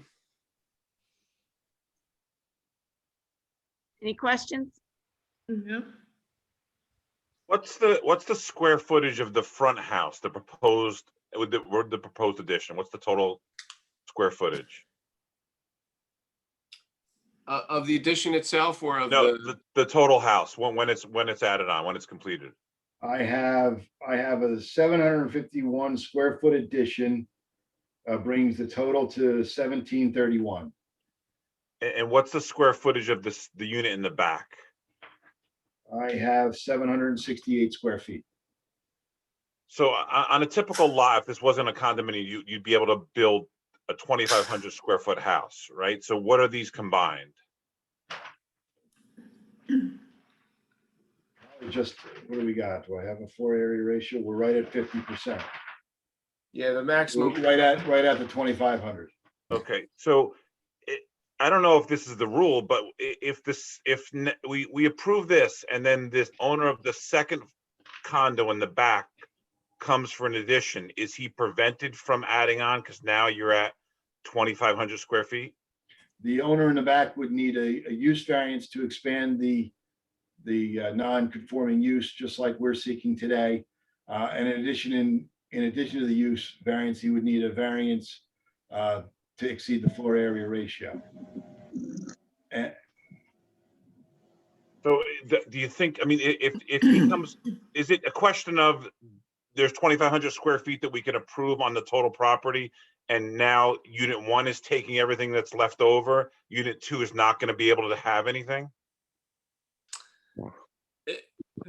That's a true statement in the sense that, yes, the second unit would have to come back to the board if they wanted an addition, but it's my client, the applicant, has been in touch with the rear property owner and has no issue with the application, is my understanding. Mr. Raven, does the condominium document for this require the rear owner to consent? Let me double check. I read something about it. Let me see if I have it here. I know I submitted the master deed. Let me see. Right. Yeah, I don't think I have the master deed, so. I read a little bit of it, and in the master deed, it's talking about the garage unit having 1,558 square feet. And it is saying part of that's a garage.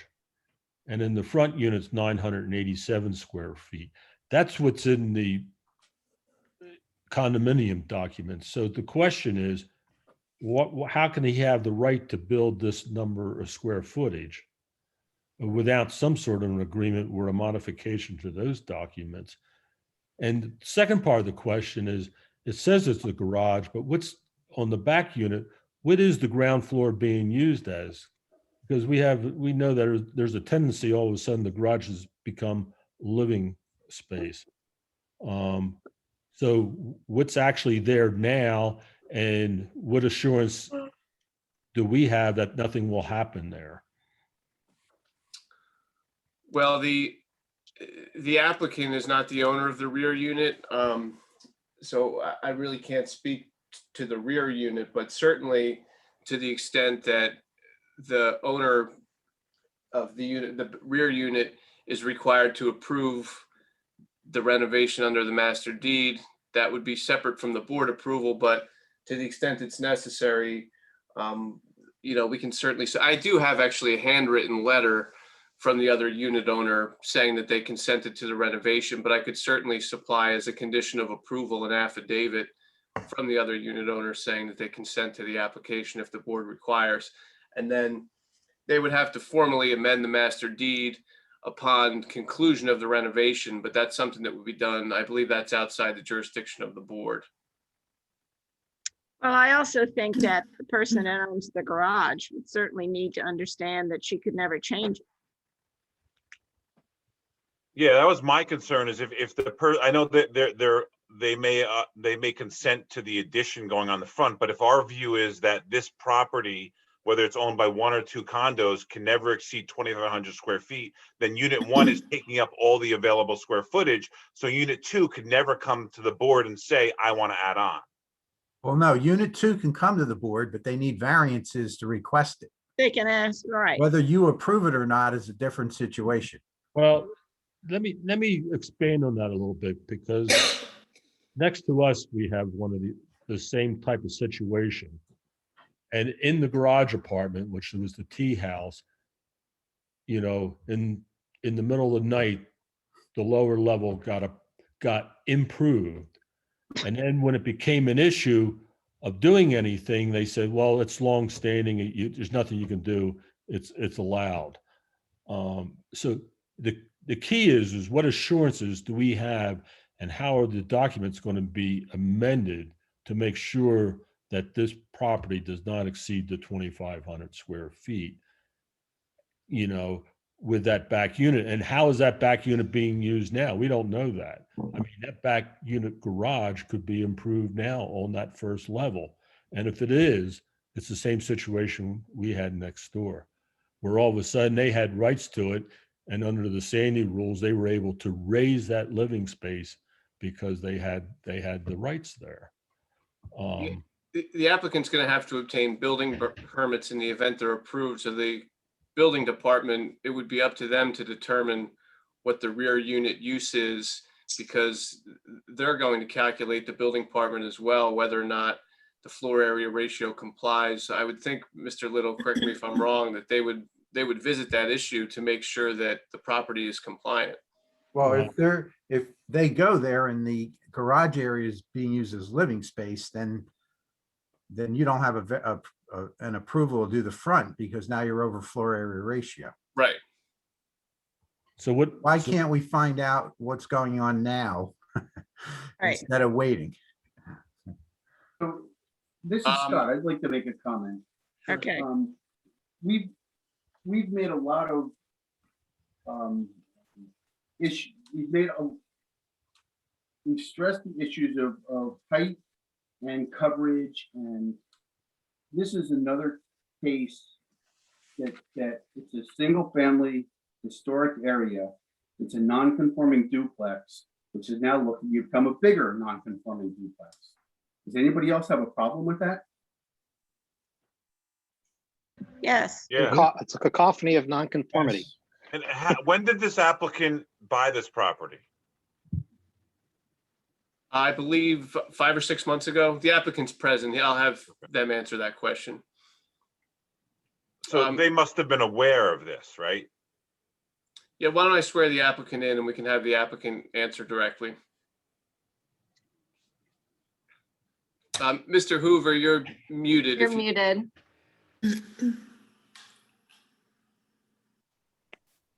Okay, I think I'm unmuted now. Mr. Hoover, I'm going to swear you in because you're going to be testifying under oath, okay? Raise your right hand. You swear or affirm the testimony you're about to give should be the truth. Yes, I do. Go ahead, Jim. Thank you. Mr. Hoover, you and your wife are currently the owners of the subject property? Yeah, we bought the property 6 months ago. Okay, and there was just a question from the board that you were aware at the time that there were 2 units on the property and that it was a non-conforming use? Yes. Okay. And why don't you give a little background? What's the reason for the proposed addition? Well, Actually, I'm sorry to cut, before you go there, Mr. Hoover, do you have any direct knowledge about the rear unit there? Have you ever been inside? No, but I've been to the first floor area. The first floor area has a garage on half of it, and the other portion is open where the lady has a picnic table. She's a single lady, and again, I know you can only go on who could possibly buy the property. She doesn't come down often. She travels the country. She's retired, but I've been back there where there is no living space and no one is living on the first floor of that property. Half of it's a garage. The other half actually has a picnic area, and I guess that's where she goes because she doesn't really have a good deck or a place to eat out. So there's no living in the first floor. She's been there a number of years. Seems very easy to get along with. Happily wrote a letter in support of what we were doing. I know you can't introduce that because she's not here. But, you know, she has given me no indication that she was planning on doing any kind of an expansion at all.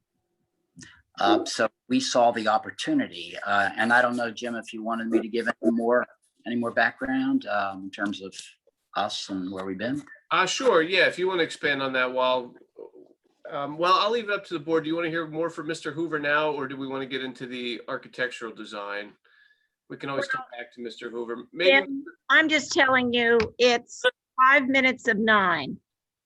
We've been sitting here for 3 hours. You might have to carry this application to the next one. Unless this board votes that they want to stay on and hear the whole thing till the end, we're going to stop at 9 o'clock. Was it 9 or 9:30? 9 o'clock's the cutoff? Yes, 3 hours. Okay. Do you want to go on longer to 9:30, 10? What's the vote? I vote no. 9 o'clock is what we stated. 9 o'clock is what we should adhere to. Okay. Everybody else okay? I just also want to say that we carried a few applications. We also have SNS that is getting carried. So if that is another thing that you all want to think about for next month. I need some vote here. All right, who wants to go on? If we can limit it to a half hour, I don't have a problem with a half hour. To 9:30? Yeah, I could do Yes. it. Everybody else okay with that? Okay. I'm not seeing everybody vote on this. Yeah, I'm okay. Penny? Scott, Okay. I vote Yes. no. who voted no? Raise your hand. Hey. Ken, Ken, Hey. I make bagels in the Right. morning. right. Scott's no. Alan? I'm with Tom. If it's a half hour, we can do it. Okay. Penny, half I'll hour. do it. I'll do it. Jamie? I'll do it. She can't hear this. I'm not allowed to hear this. Not that Jamie, Jamie Balbo. We're gonna have to change somebody's name here. Jim? Jim Yes. Stevens, Yes, are you up for I'm 9:30? neutral. I'm neutral. I'll go with neutral. All right, we're going to 9:30. All right, go ahead, Jamie. Jamie. before you proceed, I'm sorry. I feel like there's someone that has a small feedback. I don't know if there's someone that has 2 Zoom things going on at one time. Okay, it stopped. Okay. Go ahead. Sorry. Thank you very much for allowing us to proceed until 9:30. So why don't I just shift gears briefly and just, Keith Burns, if you could just briefly introduce the overall design of the addition. Okay, let me swear him in. Mr. Burns? You got to unmute yourself. Unmute yourself. There you go. Raise your right hand, please. Do you swear or affirm the testimony you're about to give shall be the truth? I do. And you're an architect? I'm an architect licensed in the state of New Jersey since 1994, worked on the island for many years. And this is my first appearance before you guys, but I have appeared 3 times before the historical committee. Jim, why don't you just take a minute or two and just qualify, them, just so it's covered. Sure. Are your licenses, where are your licenses currently, Mr. Burns? New Jersey, Okay, and your license is still current? correct, yes, good standing. And what boards did you say you've testified before in the past? The Beach Haven Historical HPAC Committee, and also Barnegat Light in the past, and actually up and down the coast from Cape May to Sea Isle City. I believe I had an application with you in Long Beach Township as well. Yes, many in Long Beach Township. That's one where I do a lot of my work. Okay. Is the board I'm satisfied with located the in Stafford, so I'm kind of local. Bonnie, do you recognize him as an expert? Yes. Thank you. And if we could just bring up Exhibit A4, which is Mr. Burns's plans, and if you could just, Mr. Burns, give a description of the overall design of the renovation. So we're taking one of the existing bedrooms on the first floor and utilizing that space to create the new stairway to the second floor, and then adding 2 new bedrooms upstairs. So, you know, they're only adding 1 new bedroom to the whole design. And then the addition on the second floor is scaled just to under our floor area ratio of 50%. And there's a new deck proposed at the street side of the building on the north side. And beyond that, we're trying to improve the aesthetics of the building with some cedar shakes. And we've already had this reviewed by the historical committee, and that passed. And now we're here seeking relief for the expanded use, because we're in a single family residential zone. And in your opinion, does this constitute a vast aesthetic improvement over what exists there currently?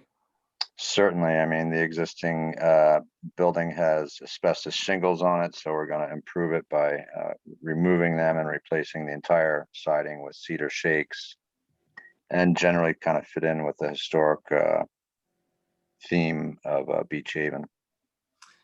And being that the existing home has the existing site, when taking both units into consideration, there's an existing floor area ratio of 35%. So with the proposed addition, that puts us at the maximum permitted of 50%. But my question is, overall, even with the addition, the property will be built to scale? Correct. And at 31.9 feet, it's more than 3 feet under the height limit that's permitted there. Is that correct? Correct. Okay. And we still wanted to have steep roofs to please the historical committee, but we still kept it far under the 35-foot height limit.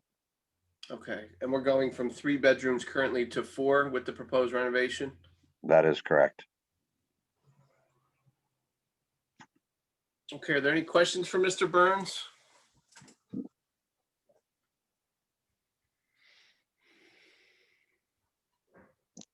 Okay, then I'll recall the applicant, George Hoover. Thank you, Mr. Okay. Burns. Yeah, I can just briefly give you a little bit about my wife and I. Like everybody else in Long Beach Island, we are people that have been going there since we were children. This is the 3rd property I've owned on Long Beach Island. I previously, when we bought this place, we did own a place up in on Chatsworth Manor, which is an 8-unit condominium on Beach and Chatsworth Avenue. So I'm familiar with traveling Chatsworth Avenue on a regular basis. My wife and I have a permanent home in central Pennsylvania, but we spend a lot of time when we have properties there in the summer. We have 3 grandchildren. Our family is complete. There's going to be no more grandchildren. So at maximum, there would be 2 cars at any point in time, even if all 8 of us were there, which is really part of the reason we would like a 4th bedroom. My daughter and granddaughter live in the Midwest, so they fly in and they travel down there with us. And my son and his wife have 2 boys. So the kids just love the beach, and I'm trying to find a way to have them, be down there with us as much as possible as they're growing up. They're all under 10, but they've already acquired a taste for Long Beach Island. Okay. It's just Thank you. about us. Sure. Thank you, Mr. Hoover. Are there any questions of Mr. Hoover from the board? Mr. Hoover, where do you keep your trash on that property? Right to the side. I see the 2 cans. There's a picture of the 2 cans in the front. Is that where it stays all the time, in the front there? No, they go around the side. That picture was taken before we took ownership for the property. The people that were there before obviously kept them around the side most of the time, but when that picture was taken, they were around the front. That was maybe after trash was collected. That's where the trash company moves them when they're finished, and then we stick them around the side. Okay. All right. The board have any questions No. before I Who open owns it? the shed? Who owns the shed on the back? We own the shed. The unit in the front of the property owns it. We do. Beach chairs, umbrellas, things like that. There seems to be quite a bit of impervious coverage on this property.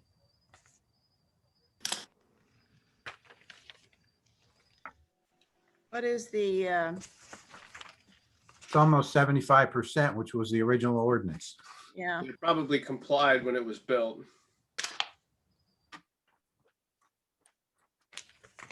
There's no increase in the proposed impervious coverage. coverage?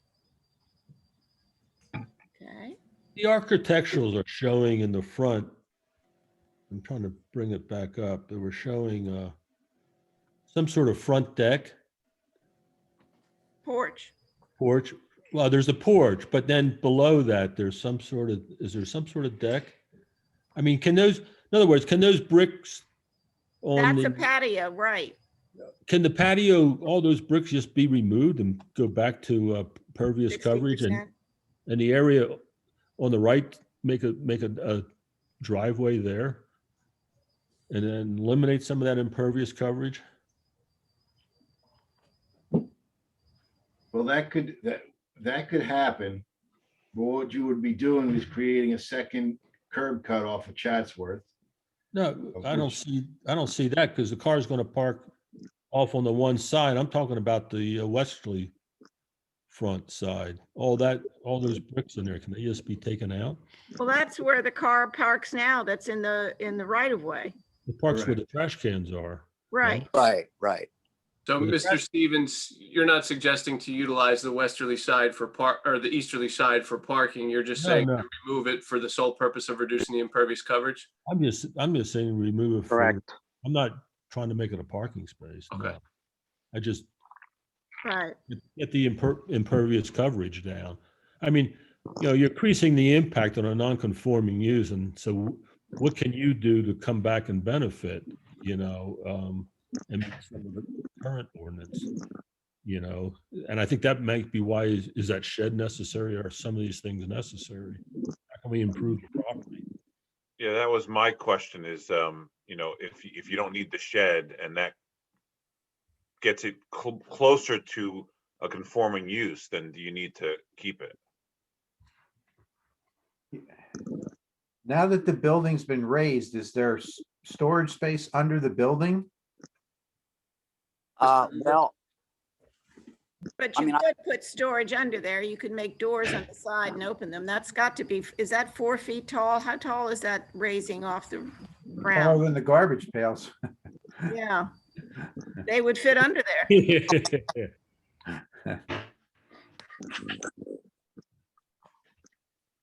I was looking at ways, how can you mitigate it? Mhm. Some of what you're trying to do. Mr. Hoover, is that something that you would potentially be amenable to? Or would you be able to make it work without the shed? It's certainly a very useful piece of storage that we have right now. I would think, if that was the holdup, and that was what would be causing us or would help us to get approved, I certainly am willing to give up a shed to have a place that's better for my family. Okay. I think we're talking about that in those existing pavers in the front. I mean, you have a ground deck in the back, for your deck use. It serves as a nice patio in the summertime to talk with neighbors, but I was Well, it going still could be stone. I was going to point out that the brick pavers have 2 risers in them that step up to the wooden stairs.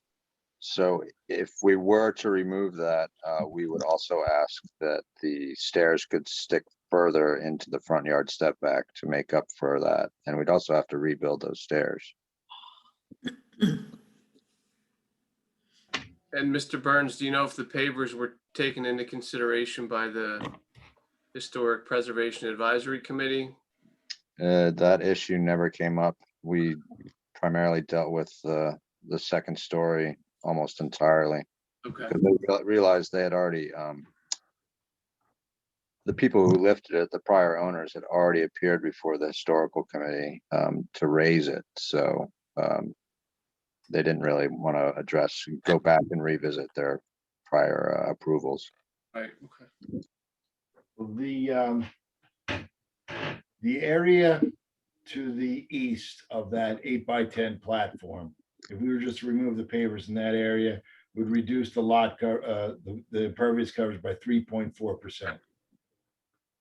So and then if you did that, you could probably, rework in your steps so you didn't have to reconstruct the stairs. Yeah. So you would basically have that raised portion as it looks on the east side would wrap around and look the same on the west side. And you could reduce the impervious coverage by 3.4%. I believe the previous owners placed it there to provide for a patio. I know that, and somehow that must have been approved at one point. Right. At the Probably time, not. The impervious coverage, it used to be a maximum permitted of 75%. It was within the last couple of years reduced to 60.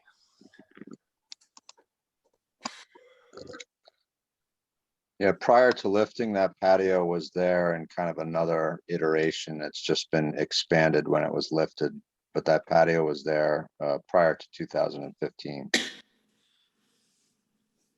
So if you get rid of the shed and get rid of the brick pavers in the parking space in the front, you're almost knocking off, I came up with almost 3.96%. That which gets the coverage down to what, closer to 70? Yeah, you're like 70.7 if you do that. That, did you say including the parking space pavers? The space in the front is technically 10 by 15 on the property. And then the shed at 48 is 198 square feet. Right, and that comes up to 3.96%. I don't know about trying to get rid of the other patio because that's raised up. Then you have to extend the steps and you're going to create all kinds of problems. Oh, I see what you're saying. So you're saying remove the parking space pavers in lieu of the other patio. Right, and put stone there and then get rid of the shed. And then you got 198 square feet of technically porous area. So you got to find another 10% to bring it into 60, right? Yeah, that's a lot. Well, they got a lot of this lot covered. Yeah, no. I just figured that those 2 items are the easier items to get rid of. Frank, you Well, say, the pavers on the left side, on the easterly side, can be stepped down as well, and Right. have that can be stonework, and still be a nice meeting area for the neighbors. And Mhm. and whatnot, a sitting area. Yeah, you You could know, probably just, leave, just step it down. yeah, you could probably leave the brick pavers right in front of the steps Yes. and then go to Right. the east side and take that down. Like, Yes. Take it. So Frank, what you're saying is put stone where where it's showing the car being Right. parked. right. Then, And then just, why don't you, yeah, just stone the whole thing and adjust the steps or make some sort of step up with the pavers. you know, if you leave the pavers the width of the porch on the front out to the edge, that pretty much takes care of it, and remove the pavers to the east side. That area ends up being about 12 by 15. That's another, yeah, that's almost another, Square feet. that's another 3.6. Let's see, 3.96. So you're getting rid of about 7.5%. Well, So you're halfway there. the existing driveway along the east side Right, that goes back to the garage is all stone driveway. right. And that's all been included in the impervious coverage. Okay, And that's 15.4, that's 770 square foot of driveway, stone driveway. okay. And so removing the pavers from where this unit parks his car, I mean, my reading of the ordinance is where you drive or park a car is impervious, Right, which is why the 770 square foot driveway that goes back to the rear is included. That's, is like I included, said, right. that's 15.4% of the property. 15.4% of that impervious is stone driveway. Right.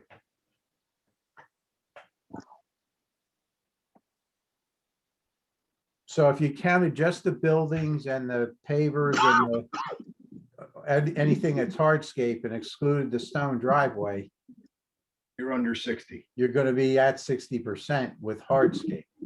Yes.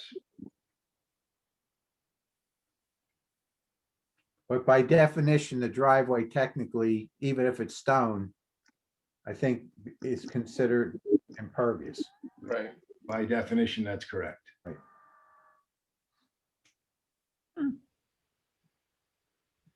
The reason behind that is because it's hard packed and you're driving over it, and it's not a permeable paver situation where water can perk into the ground. Right. Okay, anybody? I want to open this to, we have 15 minutes left. I'd like to open it to the public. Sure. See if there are any responses from them. Can I have a motion to open it to the public? Motion, Tom. Second, Second, Penny. is there anybody in the public that would like to speak to this application?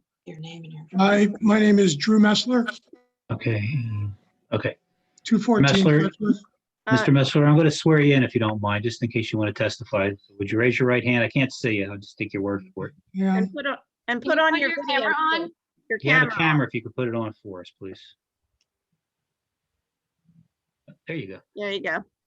Raise your right hand, please. Do you swear or affirm the testimony you're about to give shall be the truth? I do. And just spell your last name for me, Drew, Messler, and your address. 214 Chatsworth, Beach Haven. Thank you. Go ahead. I've met George before, very nice guy. My wife and I are all for improvements in the neighborhood. My only concern is I know Jody, who lives behind George, and I just want to be certain that Jody is aware also of if the Hoovers are approved, that it may limit the ability for Jody in the future to enhance her property. So that's a concern I have. One thing I am happy about is that you're not planning on putting a parking spot on the east side of the property. That was a concern that I had. But I think the addition to the home looks beautiful. I like the cedar shakes. Again, my only concern is at this point with the neighbor behind the Hoovers. Okay, thank you very much, Drew. Mr. Messler, if I could just ask you a brief question, the patio that's close to your property there, is there, do you have any opinion as to whether or not you'd rather see that stay or go? You mean the front patio? Yes. Just curious. It's, you may not have ever thought about it. No, I've never given that much thought. I would leave that up to the board to determine that. Thank you. Thank you, Drew. Thank you. Anybody else, Colleen? I didn't see anybody. Nobody else in the public have a comment? No. Okay. Can I have a motion to close it to the public? Motion. Second. Thank you. If I could, I don't want to spend time to talk to Mr. Hoover. I know we're short on time. Mr. Hoover, if I may just put you on the spot here, I know you said you were willing to remove the shed, the paver patio on the easterly side from the edge of the porch to the east. Is that something that you'd be willing to remove those pavers, or do you think it's more appropriate for you to leave that? Yeah, let me just check here with my wife. She's right here. What's your thoughts on, and I'm just asking her, I can speak for both of us, of removing the patio? Certainly feel free to mute and talk with her if you'd like. Sorry. Okay. No, you don't have to be on the camera. Oh, okay. No, the question was, are we willing to remove the patio on the left side as we go in? The one that's sort of designed. I mean, if we can gain, if we can gain approval. Yeah, that would be fine. That'd be fine with me. Yeah, Jim, we consulted, and that's fine with Cheryl too. Okay, thank you. Then, I'll formally amend the application that the shed is willing to be removed by the applicant, as well as the paver patio.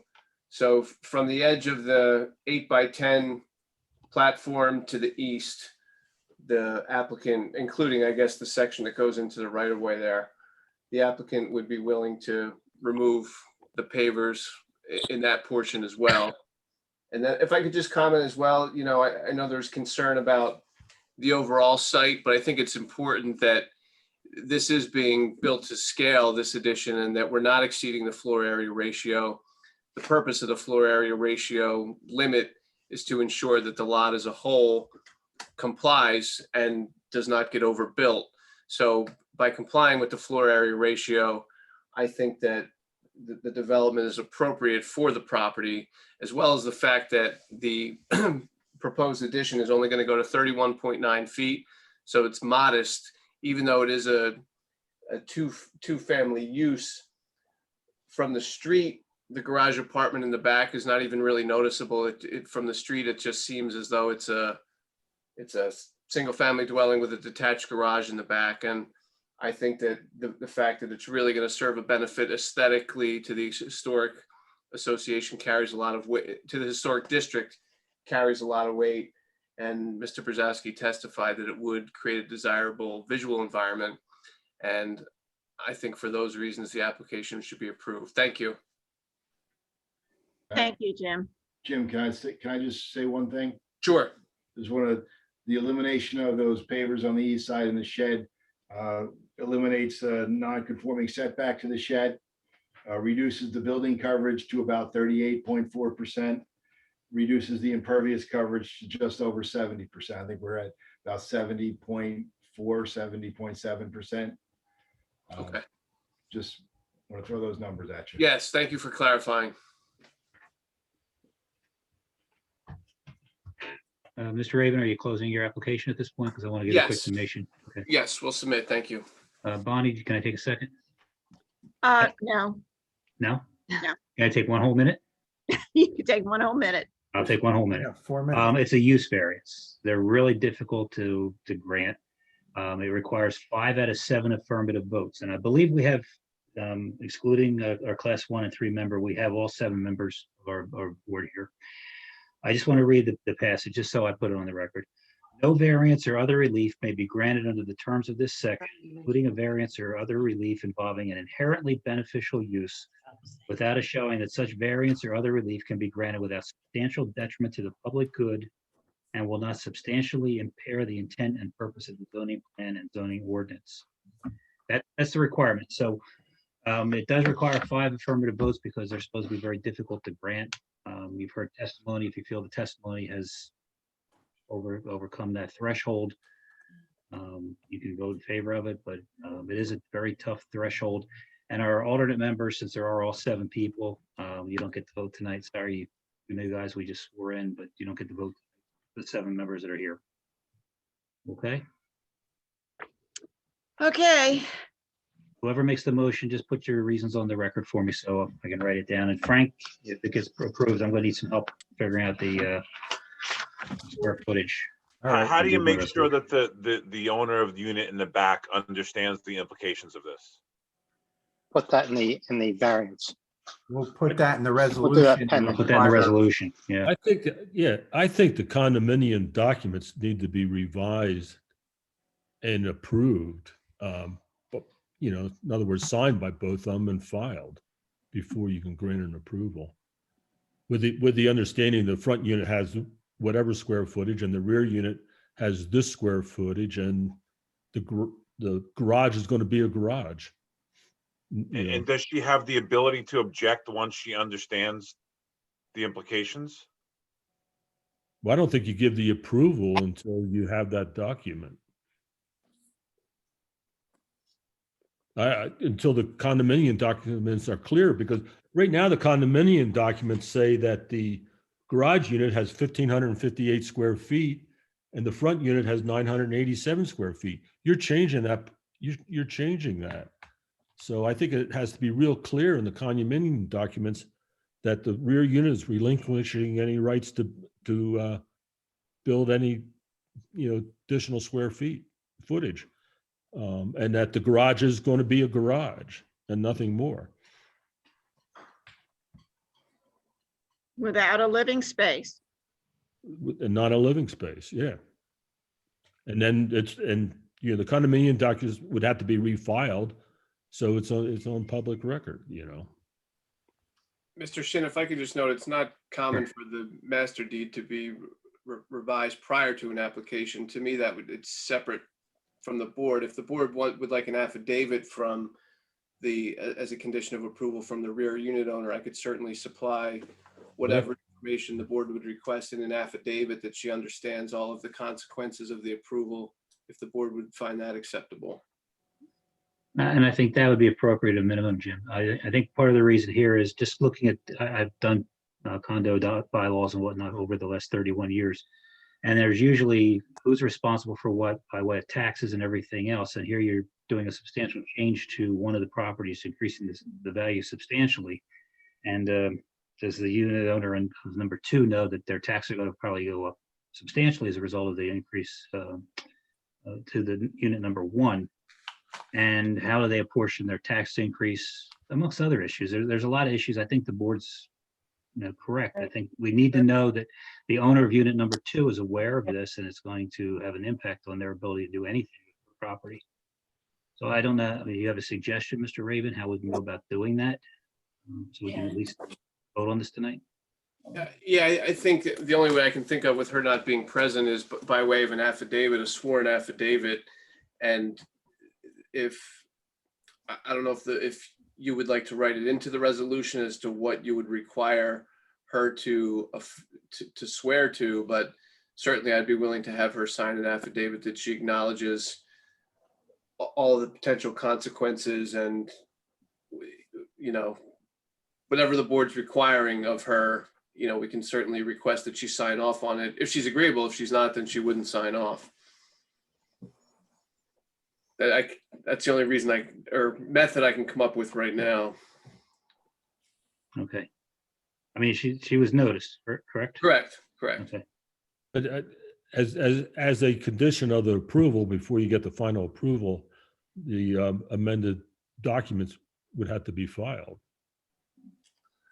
I'm not sure about that because that would normally be done after the construction is complete. It's I don't think typically that's. not a board condition to amend the master deed and bylaws. Yeah, I'm not sure the board has jurisdiction to require that. but then I would have trouble granting any approval then without, some really ironclad assurance. I agree with Mr. Stevens. He's right.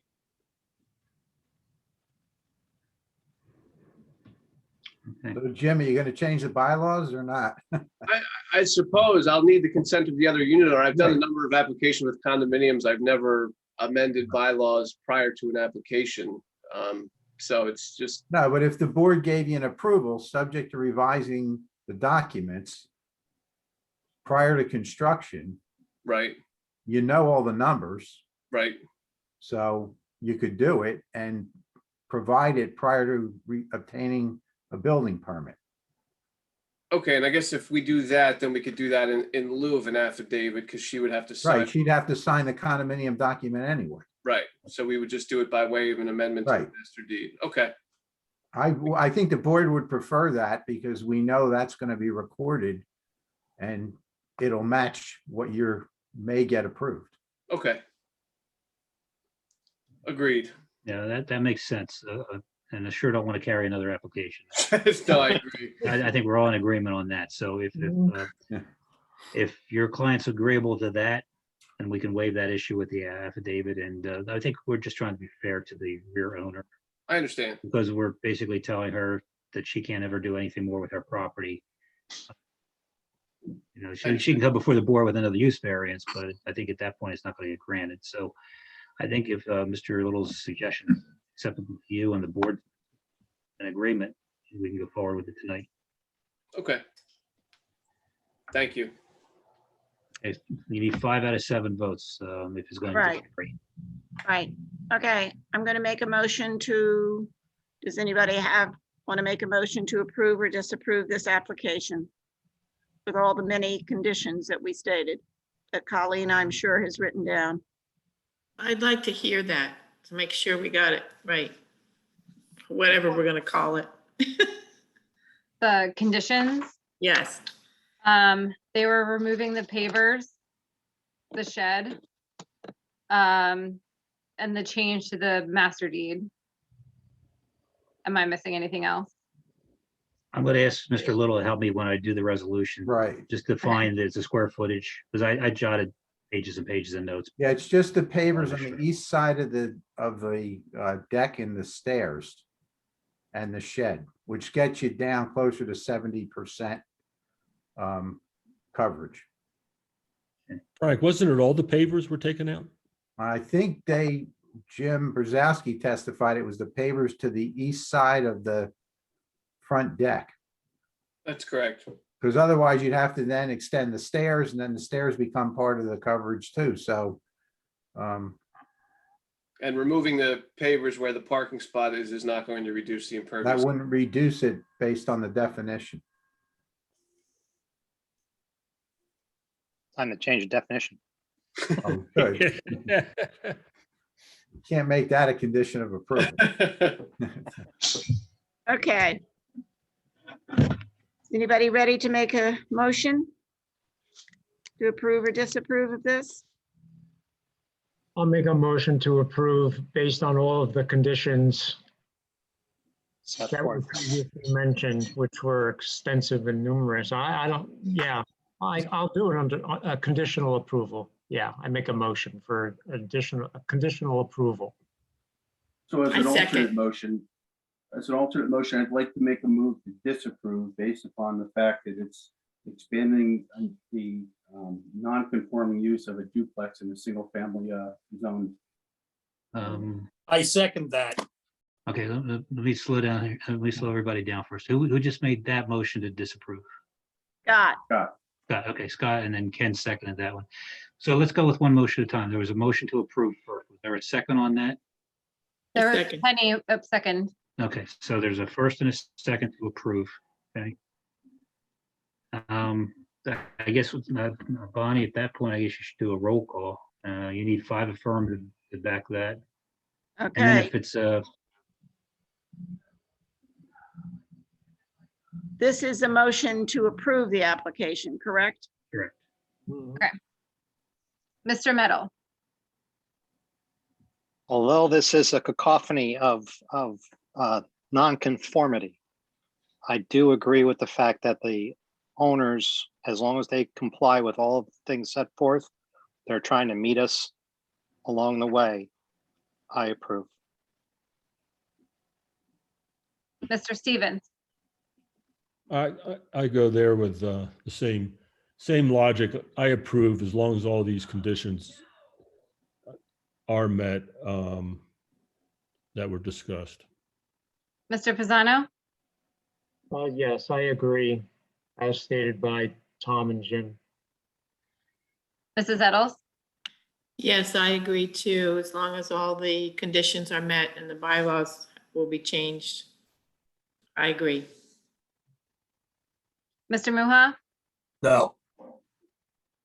Mr. Herensky, No.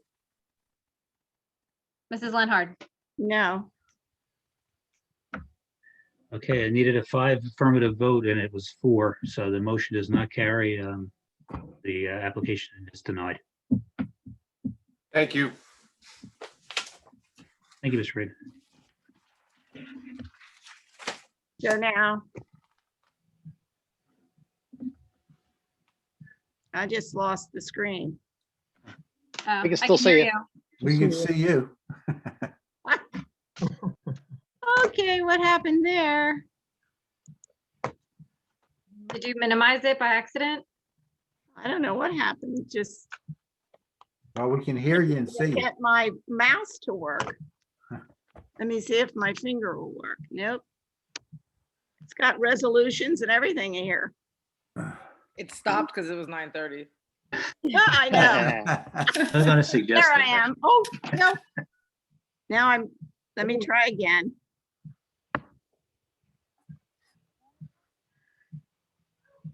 I've got you minimized.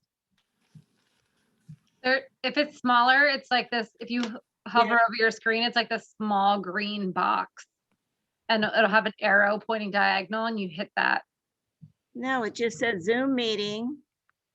There you go. I got it. We can see you.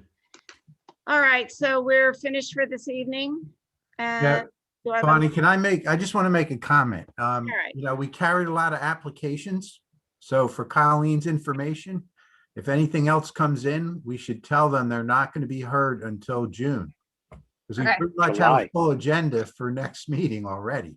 Just We already being have min- 3 applications on. And we Yeah, have the just- stormwater management Right. that we have to approve.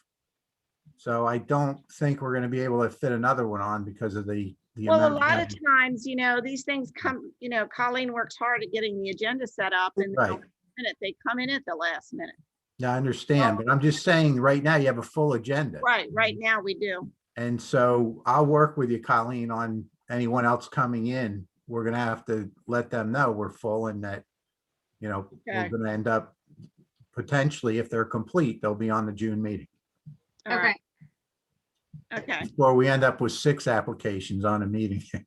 I can't get to them anyway. all right. Well, it was a lot of hard decisions tonight, but I think we made some good ones and good night. Good night. Good night. Motion to adjourn. Motion Make to a adjourn, motion Bonnie. to adjourn. Yeah, motion. All in favor? Penny and Tom. Thank you, everybody, for staying. Good Good night, night. everybody. Yeah, Thank you. thank you. Good Yeah. night. I know. Good night. Good night. Right. Why isn't this working?